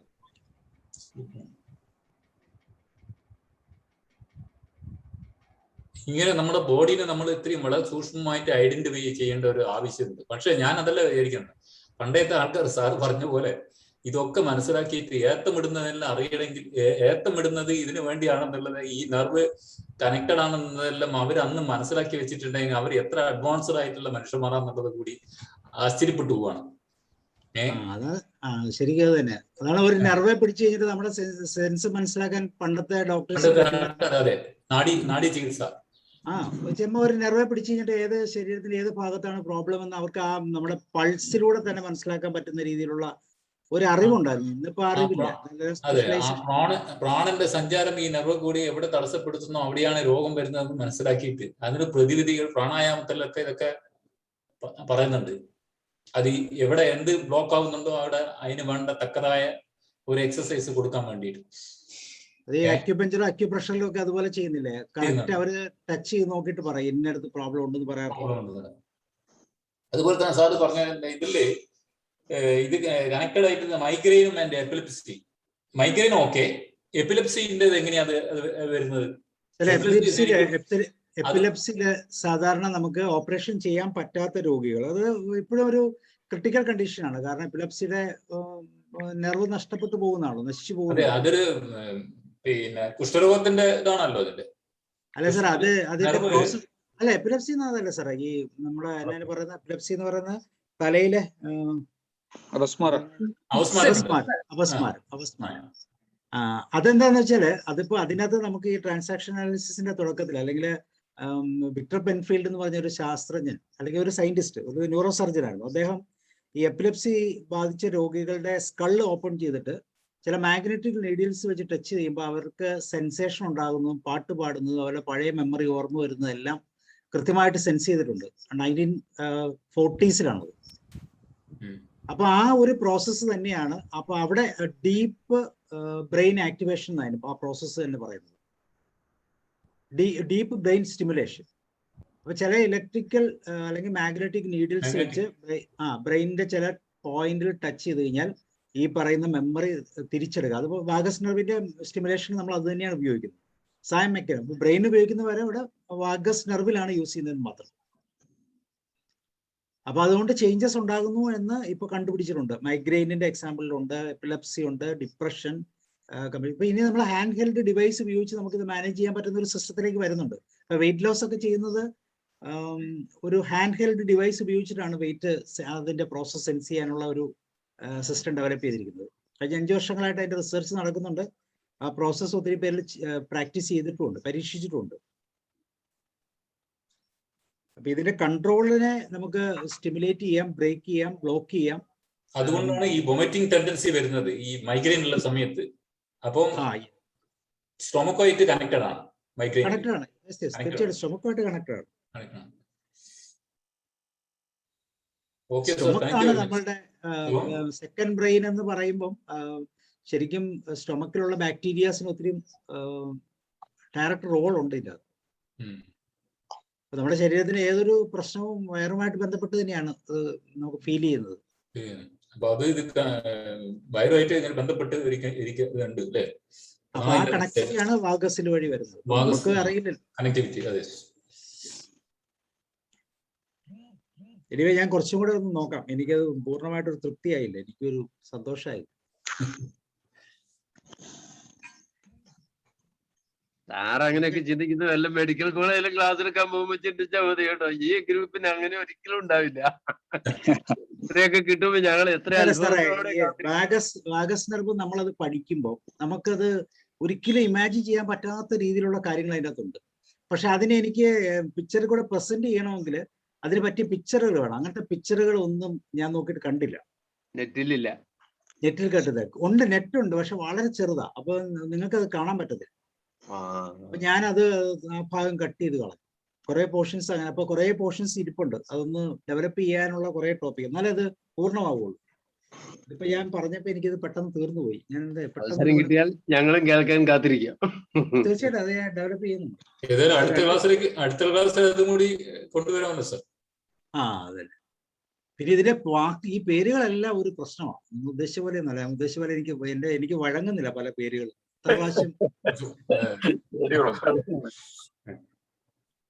ഒരു പ്രത്യേക ടെക്നിക്കൽ പേരുകൾ, ഒരു സൂത്രവിദ്യ ഇല്ലാതെ. അത് മെഡിക്കൽ പഠിച്ചവർക്കേ ഉള്ളൂ സാറേ, പെട്ടെന്ന് ഓടും. അതെ, ബേസിക്കലി അത് ഒരു ഇംഗ്ലീഷ് ടച്ച് അല്ലേ, ഒരു വിദേശ ഇംഗ്ലീഷ് ടച്ചിൽ ആ വാക്കുകൾ ഉച്ചരിക്കാൻ പറ്റുള്ളൂ. നേരെ വായിച്ച് കഴിഞ്ഞാൽ ശരിയാകത്തുള്ളൂ. അപ്പൊ പ്രൊനൗൺസിയേഷൻ കൂടെ ശ്രദ്ധിച്ചാലേ നമുക്കത് പറയാൻ പറ്റും. ഇംഗ്ലീഷ് മാത്രമല്ല സാറേ, മെഡിസിൻ അറിയാവുന്നവർക്ക് ഈ വേർഡ്സ് പെട്ടെന്ന് അവരുടെ ലൈനിലേക്ക് വരും. ഈ നമ്മളെ ഈ കോർട്ടികോർപ്പിൻ എന്നൊക്കെ പറഞ്ഞ കുറെ ഹോർമോണുകളുണ്ട്. കോർട്ടിസോൾ, നോർഅഡ്രിനാലിൻ, അതൊക്കെ പറയാൻ വലിയ പാടാ. നമ്മുടെ നാക്ക് ഒളിക്കും.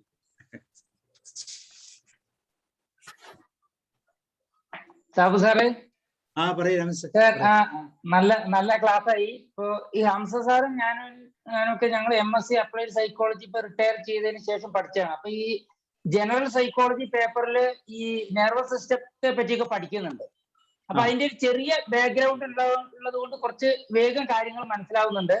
ഈ വാഗസ് നെർവ് എന്നുള്ളത് ആദ്യമായിട്ട് കേൾക്കുക. അതാണ്, ഞാനും അങ്ങനെ തന്നെയാ സാറേ. എനിക്കും അത് ആദ്യമായിട്ടാ ഫീൽ. അതുകൊണ്ട് എനിക്ക് ഇത്ര സ്നേഹം തോന്നി. പിന്നെ ഇത് ഒരുപാട് പ്രയോജനപ്രദമാണ്. ഇത് നമ്മൾ ശരിയായി പിന്നെ ഇത് യൂട്യൂബിൽ നോക്കി നമുക്ക് ഒന്നും കൂടി കാര്യങ്ങൾ കുറച്ചും കൂടി ഡീപ്പായിട്ട് മനസ്സിലാക്കാൻ പറ്റും.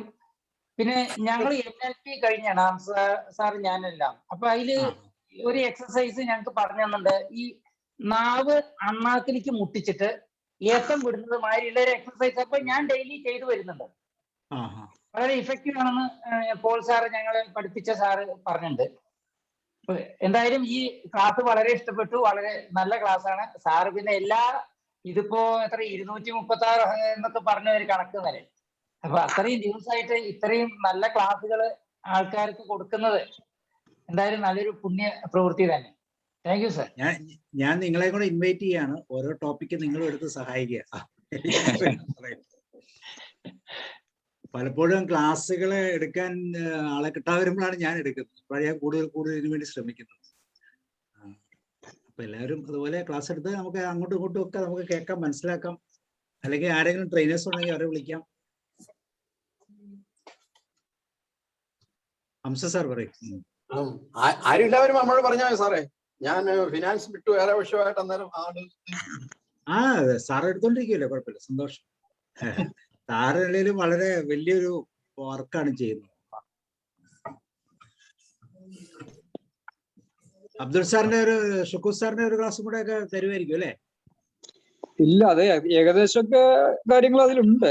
പിന്നെ ഇനിയിപ്പോ കുറച്ചും കൂടി അഡ്വാൻസ്ഡ് ഒക്കെയാണ്. അത് ഇത് പ്രാക്ടീസ് ചെയ്യുന്ന ആളുകൾക്ക് അത് പിടിക്കുള്ളൂ, അല്ലാതെ ആളുകൾ നമ്മളെ മേൽ വെറുപ്പ് വിചാരിക്കും. സാറേ, ഇത് പലപ്പോഴും നമ്മള് ഇങ്ങനത്തെ ക്ലാസ്സുകൾ കൊടുത്തു കഴിയുമ്പോൾ ആൾക്കാർക്ക് ഒരു അവയർനെസ് വരും. ഇപ്പൊ സാറ് അന്ന് പറഞ്ഞുകൊണ്ട് ഞാൻ എന്റെ ബ്രേക്ക്ഫാസ്റ്റ് ഒക്കെ ഞാനിപ്പോ മുഴുവൻ ഫ്രൂട്ട്സ് ആക്കി.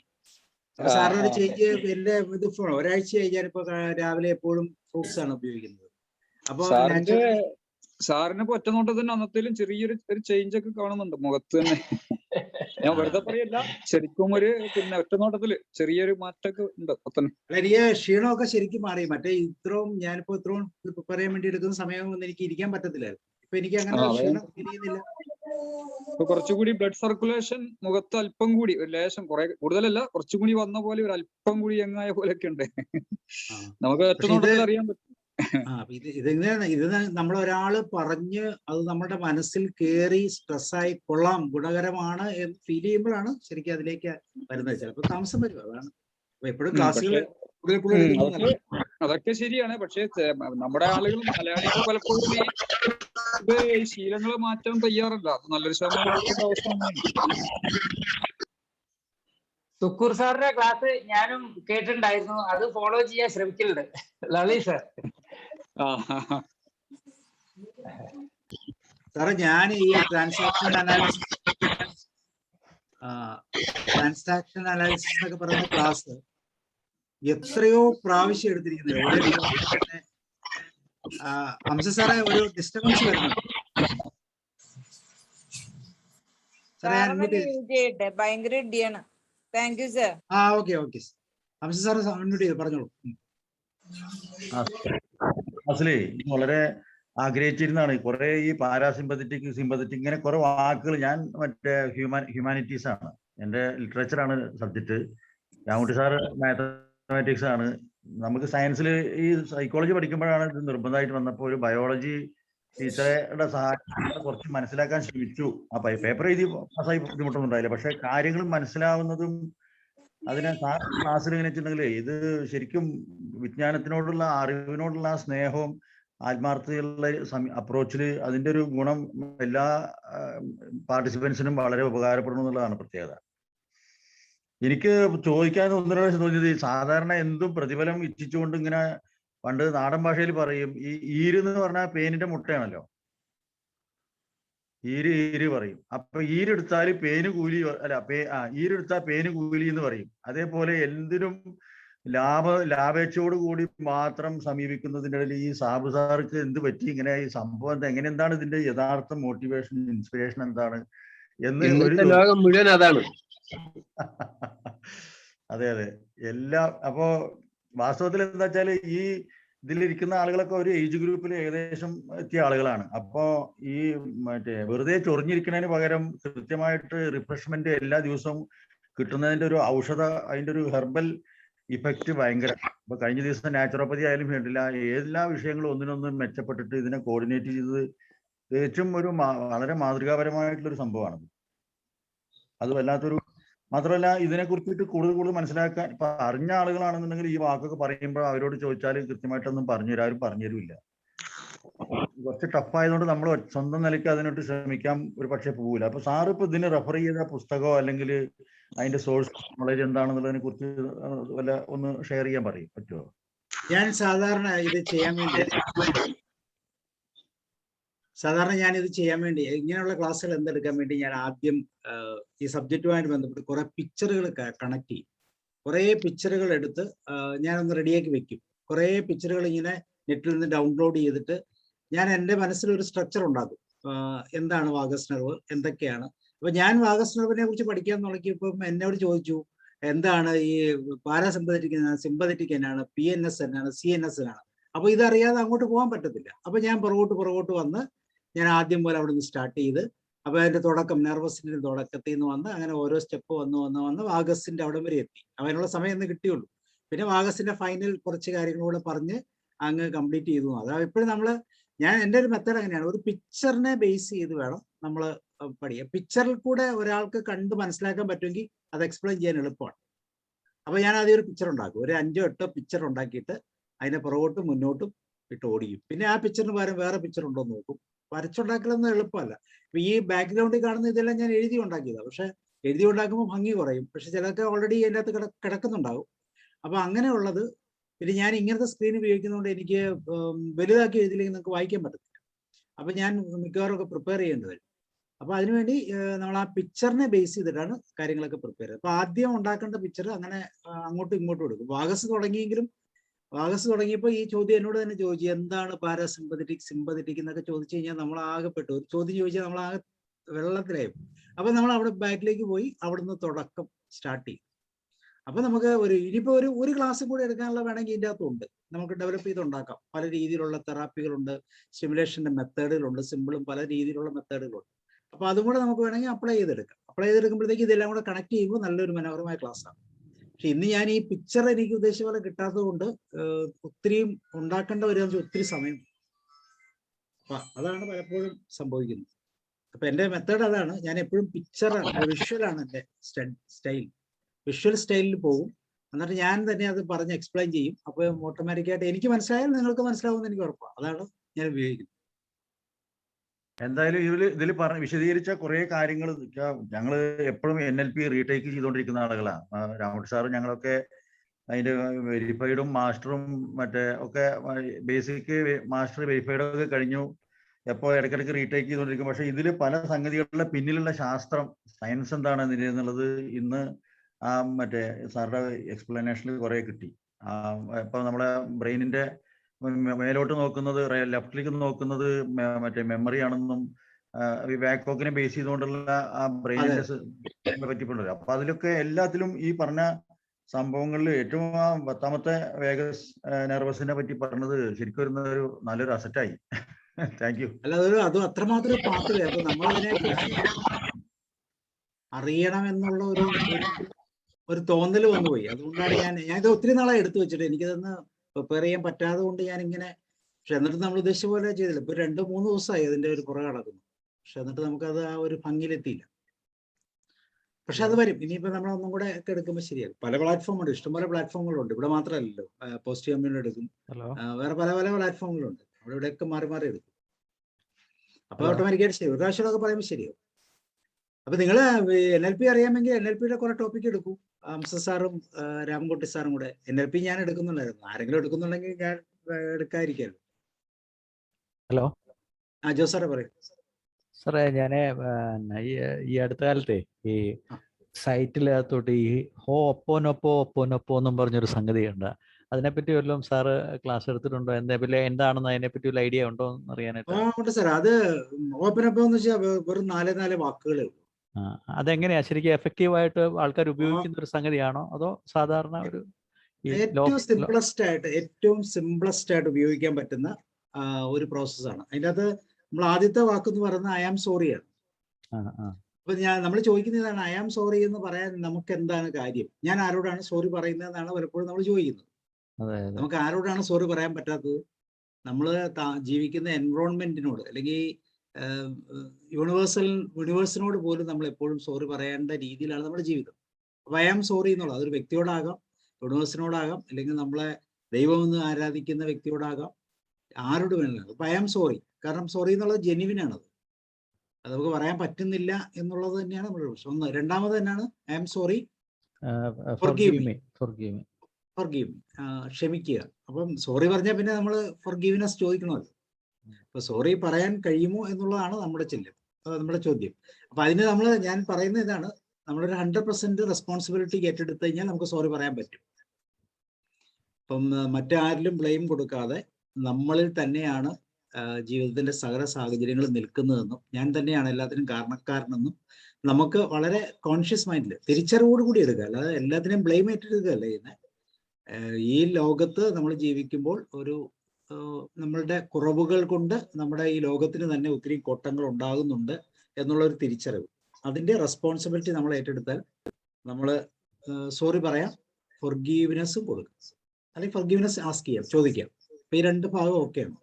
പിന്നെ 3ാമത്തെ ഭാഗം എന്ന് പറയുന്നത് I love you thank you. അപ്പൊ ഞാൻ അതിനെ ഒന്ന് തിരിച്ച് പറയാറുണ്ട്. ആദ്യം നമ്മൾ താങ്ക് യു പറയും, അല്ല സോറി, ഐ ലവ് യു പറഞ്ഞിട്ട് താങ്ക് യു. അത് തന്നെ കറക്റ്റ്, അത് തന്നെ. Thank you I love U എന്നാ പറയുന്നതെന്ന് എനിക്ക് തോന്നുന്നു അതിൻ്റെ അകത്ത്.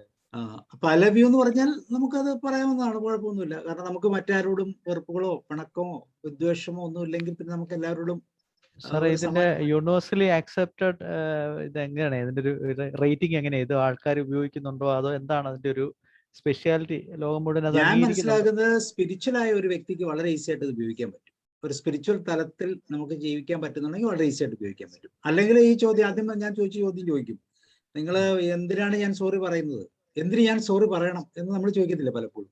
നമ്മൾ ചിലപ്പോൾ നമ്മൾ തെറ്റ് ചെയ്യുക അല്ലെങ്കിൽ മറ്റൊരാൾ തെറ്റ് ചെയ്തിട്ട് നമ്മൾ എന്തിനു സോറി പറയണം എന്ന് നമ്മൾ ആർഗ്യൂ ചെയ്യാറുണ്ട്. അപ്പൊ ഈ ആർഗ്യുമെന്റ് ആണ് പലപ്പോഴും നമ്മളല്ല. അപ്പൊ അവിടെ എന്തിനും നമുക്ക് സോറി പറയണം, അല്ലെങ്കിൽ ഞാൻ സബ്മിസീവ് ആണ്, ഞാൻ ഒന്നുമല്ല, ഞാൻ എന്ന വ്യക്തിക്ക് ഈ പറയുന്ന രീതിയിലുള്ള വൈഭവങ്ങളൊന്നുമില്ല എന്ന് ചിന്തിക്കുന്ന ഒരു തലമാണ് അതിന്റെ. ഞാൻ എന്ന ഭാവം ഇല്ലാതാകുമ്പോൾ ഉള്ള ഒരു ചെയ്യാൻ പറ്റുന്ന ഒരു പ്രയർ ആണ് അല്ലേ? അതെ അതെ അതെ, അത് അങ്ങനെയുള്ളവർക്ക് പറ്റത്തുള്ളൂ. ഞാനൊന്നുമല്ല എന്ന് ചിന്തിക്കുന്ന ഒരു തലത്തിലേക്ക് വന്നാൽ ഈസി ആയിട്ട് അത് ചെയ്യാൻ പറ്റും. ഏത് വ്യക്തിയുടെ പേരിൽ ചെയ്യാം. ഇനി വേറൊരു രീതിയും കൂടെ വേണമെങ്കിൽ ഈ സൈറ്റിൽ യൂട്യൂബിന്റെ അകത്ത് കണ്ടമാനം ഇതിനെ പറ്റിയുള്ള വീഡിയോസ് കണ്ടു. അപ്പൊ ഇത് ആൾക്കാർ കണ്ടമാനം ഉപയോഗിക്കുന്നുണ്ടെന്നാണ് തോന്നുന്നത്, അതുകൊണ്ട് ചോദിച്ചാ. ഉപയോഗിക്കുന്നുണ്ട്. ഇത് ഉപയോഗിക്കുന്നത് എവിടെയാന്ന് വെച്ചാല്, ഇപ്പൊ നമ്മള് EFT എന്ന് പറഞ്ഞ ടെക്നിക്ക് പഠിച്ചായിരുന്നു. EFT ഇല്ല അറിയാമല്ല. നമ്മളിവിടെ ക്ലാസ് ഉണ്ടായിരുന്നല്ലോ EFTയുടെ, മറ്റേ ഈ എമോഷൻ ഫ്രീഡം ടെക്നിക്ക്. ഇല്ല ശ്രദ്ധിച്ചില്ല, അറ്റൻഡ് ചെയ്തില്ല. നമ്മുടെ ഇതിലൊരു അച്ഛൻ എടുത്തിരുന്നു, നമ്മൾ എടുത്തു, അല്ലെങ്കിൽ EFT എടുത്തു. നല്ല ക്ലാസ്സാണ്. അത് ഇത്രേ ഉള്ളൂ, ക്ലാസ് ഇത്രേ ഉള്ളൂ. നമുക്ക് കുറെ നമ്മുടെ ഫേസിൽ കുറെ മെറിഡിയൻ പോയിന്റ്സ് ഉണ്ട്. മെറിഡിയൻ പോയിന്റ്സ് വെച്ചാൽ ഒന്ന് നമ്മളെ നെറുകന്തല കറക്റ്റ്, പിന്നെ കണ്ണിന്റെ, പിന്നെ ഈ ചിന്ന് തുടങ്ങുന്ന അവിടെ, ഈ പുരികം തുടങ്ങുന്ന അവിടെ, പിന്നെ 2 കണ്ണുകളുടെ എൻഡില്, പിന്നെ 2 കണ്ണിന്റെ താഴെ, പിന്നെ മൂക്കിന്റെ താഴെ, പിന്നെ ചുണ്ടിന്റെ താഴെ, ഇവിടെ ഈ 2ന്റെ ഇടയിലായിട്ട് താടിയുടെ മുകളിലായിട്ട് ചുണ്ടിന്റെ താഴെ, പിന്നെ നമ്മളുടെ ഈ കോളർ ബോണിന്റെ അവിടെ, ഈ 2 കോളർ ബോണിന്റെ അവിടെ, പിന്നെ കക്ഷത്തിന്റെ താഴെ ഒരു വിരൽ, ഒരു 4 വിരൽ താഴെയായിട്ടുള്ള പോയിന്റ്, പിന്നെ നമ്മുടെ കൈയുടെ ഈ കരാട്ടെ ചിഹ്നം, ഇത് ഇങ്ങനെ ഈ എഡ്ജ്, അതുപോലെ ഈ ഓരോ എഡ്ജുകൾ, ഈ കൈയുടെ ഓരോ എഡ്ജ് ഇങ്ങനെ ടാപ്പ് ചെയ്ത്. അപ്പൊ ഇതൊക്കെ മെറിഡിയൻ പോയിന്റ്സ് ആണ്. ഈ മെറിഡിയൻ പോയിന്റ്സിൽ നമുക്ക് ടാപ്പ് ചെയ്യാൻ പറ്റും. ടാപ്പ് ചെയ്യാന്ന് വെച്ചാൽ നമ്മൾ ഇങ്ങനെ ടാപ്പ് ചെയ്യാം, ഇങ്ങനെ ടാപ്പ് ചെയ്യാം.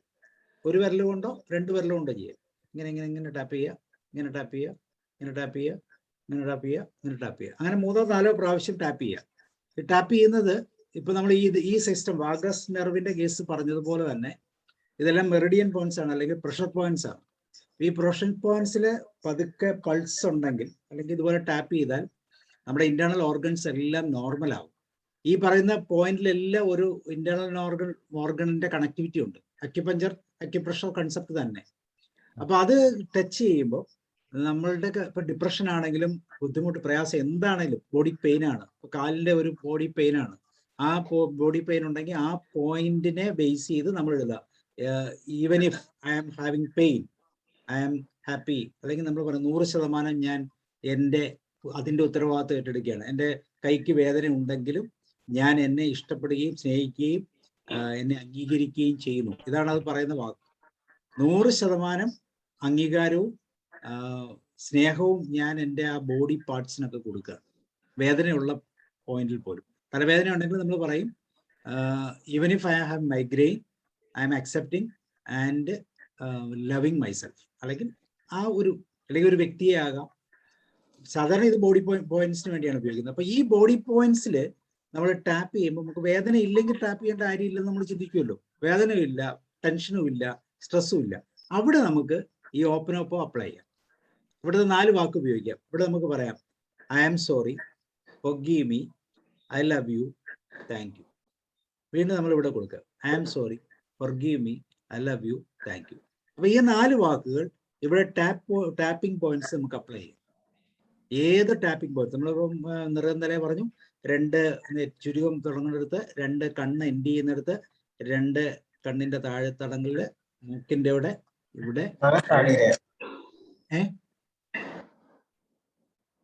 അപ്പൊ ഇവിടെ എല്ലാം നമുക്ക് ഈ പ്രോസസ് അപ്ലൈ ചെയ്യാം. അപ്പൊ ശരീരത്തിന് അസുഖമില്ലെങ്കിൽ പോലും നമുക്ക് ഈ ഓപ്പനോപ്പയുടെ ഈ 4 വാക്കുകൾ ഈ പ്രഷർ പോയിന്റ്സിൽ നമുക്ക് ടാപ്പ് ചെയ്യാൻ യൂസ് ചെയ്യാം. അപ്പോൾ ഡബിൾ ഇഫക്റ്റ് ആണ്. കാരണം നമ്മൾ പറയുന്ന ഒരു prayer ആണ്, ചെയ്യുന്നത് ഒരു ടാപ്പിംഗ്.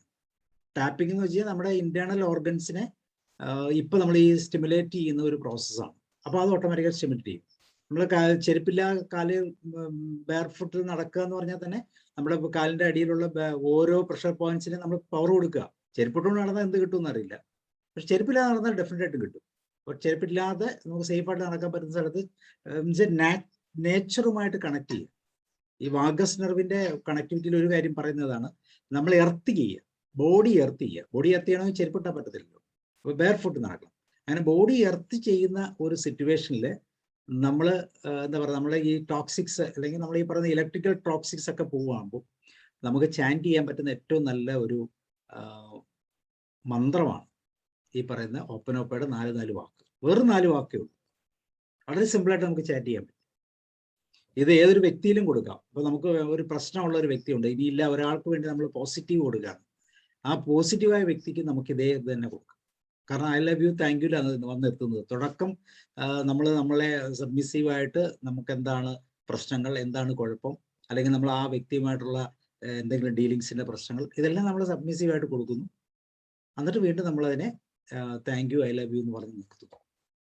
അപ്പോൾ വളരെ മനോഹരമായ ഒരു സിസ്റ്റം നമ്മുടെ മനസ്സിൽ വരും. എല്ലാവരെയും സ്നേഹിക്കുന്ന പ്രപഞ്ചത്തിന്റെ ഒരു തത്വമാണ് നമ്മൾ ഉപയോഗിക്കുന്നത്. അപ്പോൾ അവിടെ അത് ടാപ്പ് ചെയ്യാൻ കൂടെ ചെയ്യുവാണെങ്കിൽ, നമ്മുടെ ബോഡി ടാപ്പിംഗ് കൂടെ ചെയ്യുവാണെങ്കിൽ നമ്മുടെ ബോഡിക്കും ആക്ടിവേഷൻ ആകും. അപ്പോൾ അങ്ങനെയാണ് ഇത് കൂടുതൽ യൂസ് ചെയ്ത് കണ്ടിരിക്കുന്നത്. അങ്ങനെ ഒരു ആക്ടിവിറ്റി ചെയ്താൽ നമുക്ക് നല്ലതാണ്. ഓക്കെ ജോസർ? Okay sir, okay, thank U.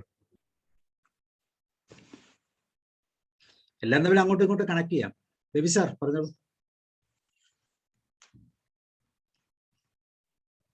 Sound ഇല്ല സർ, സൗണ്ട്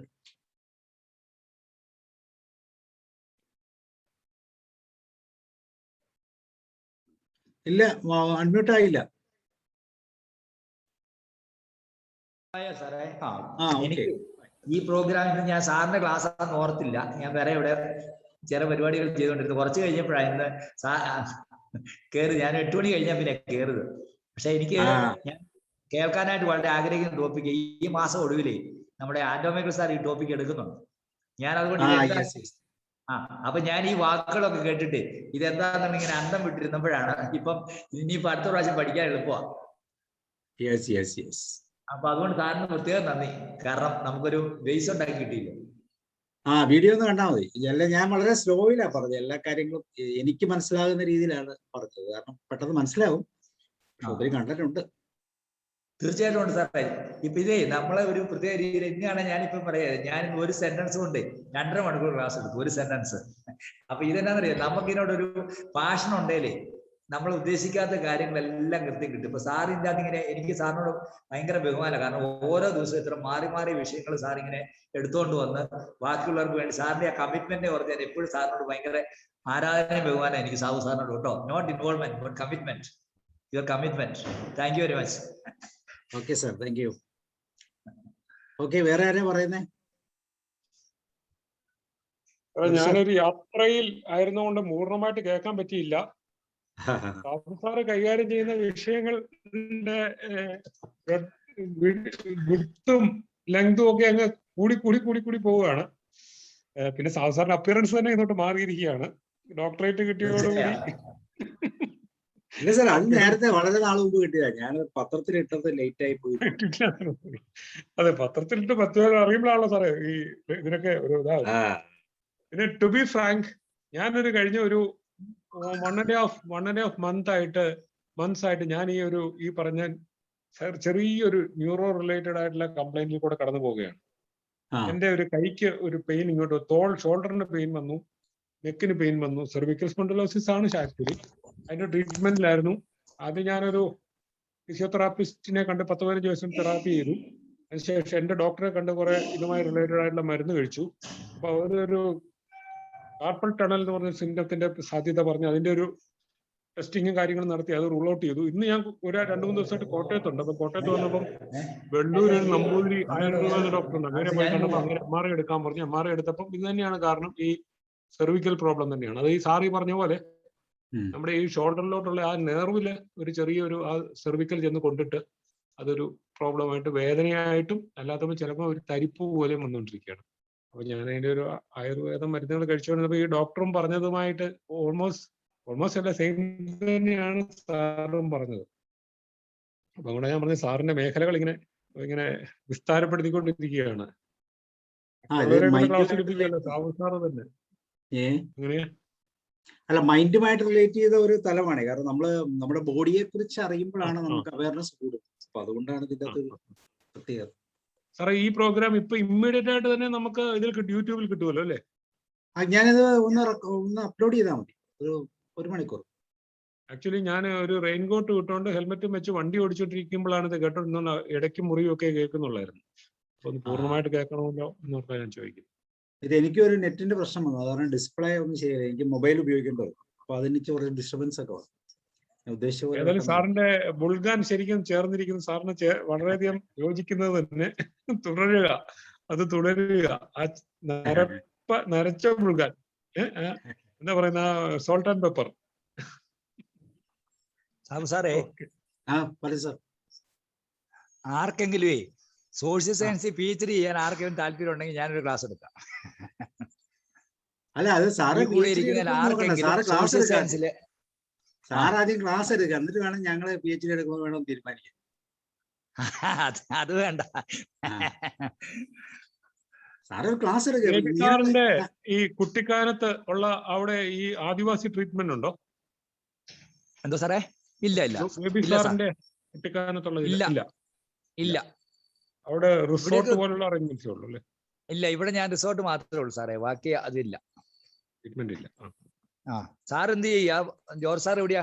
ഞാൻ ഫെഡറൽ ബാങ്കിലാണ്, റിട്ടയർ ചെയ്യാറായി. എവിടെയാ ഇപ്പം? ഞാനിപ്പം ട്രിവാൻഡ്രം സ്റ്റാച്യു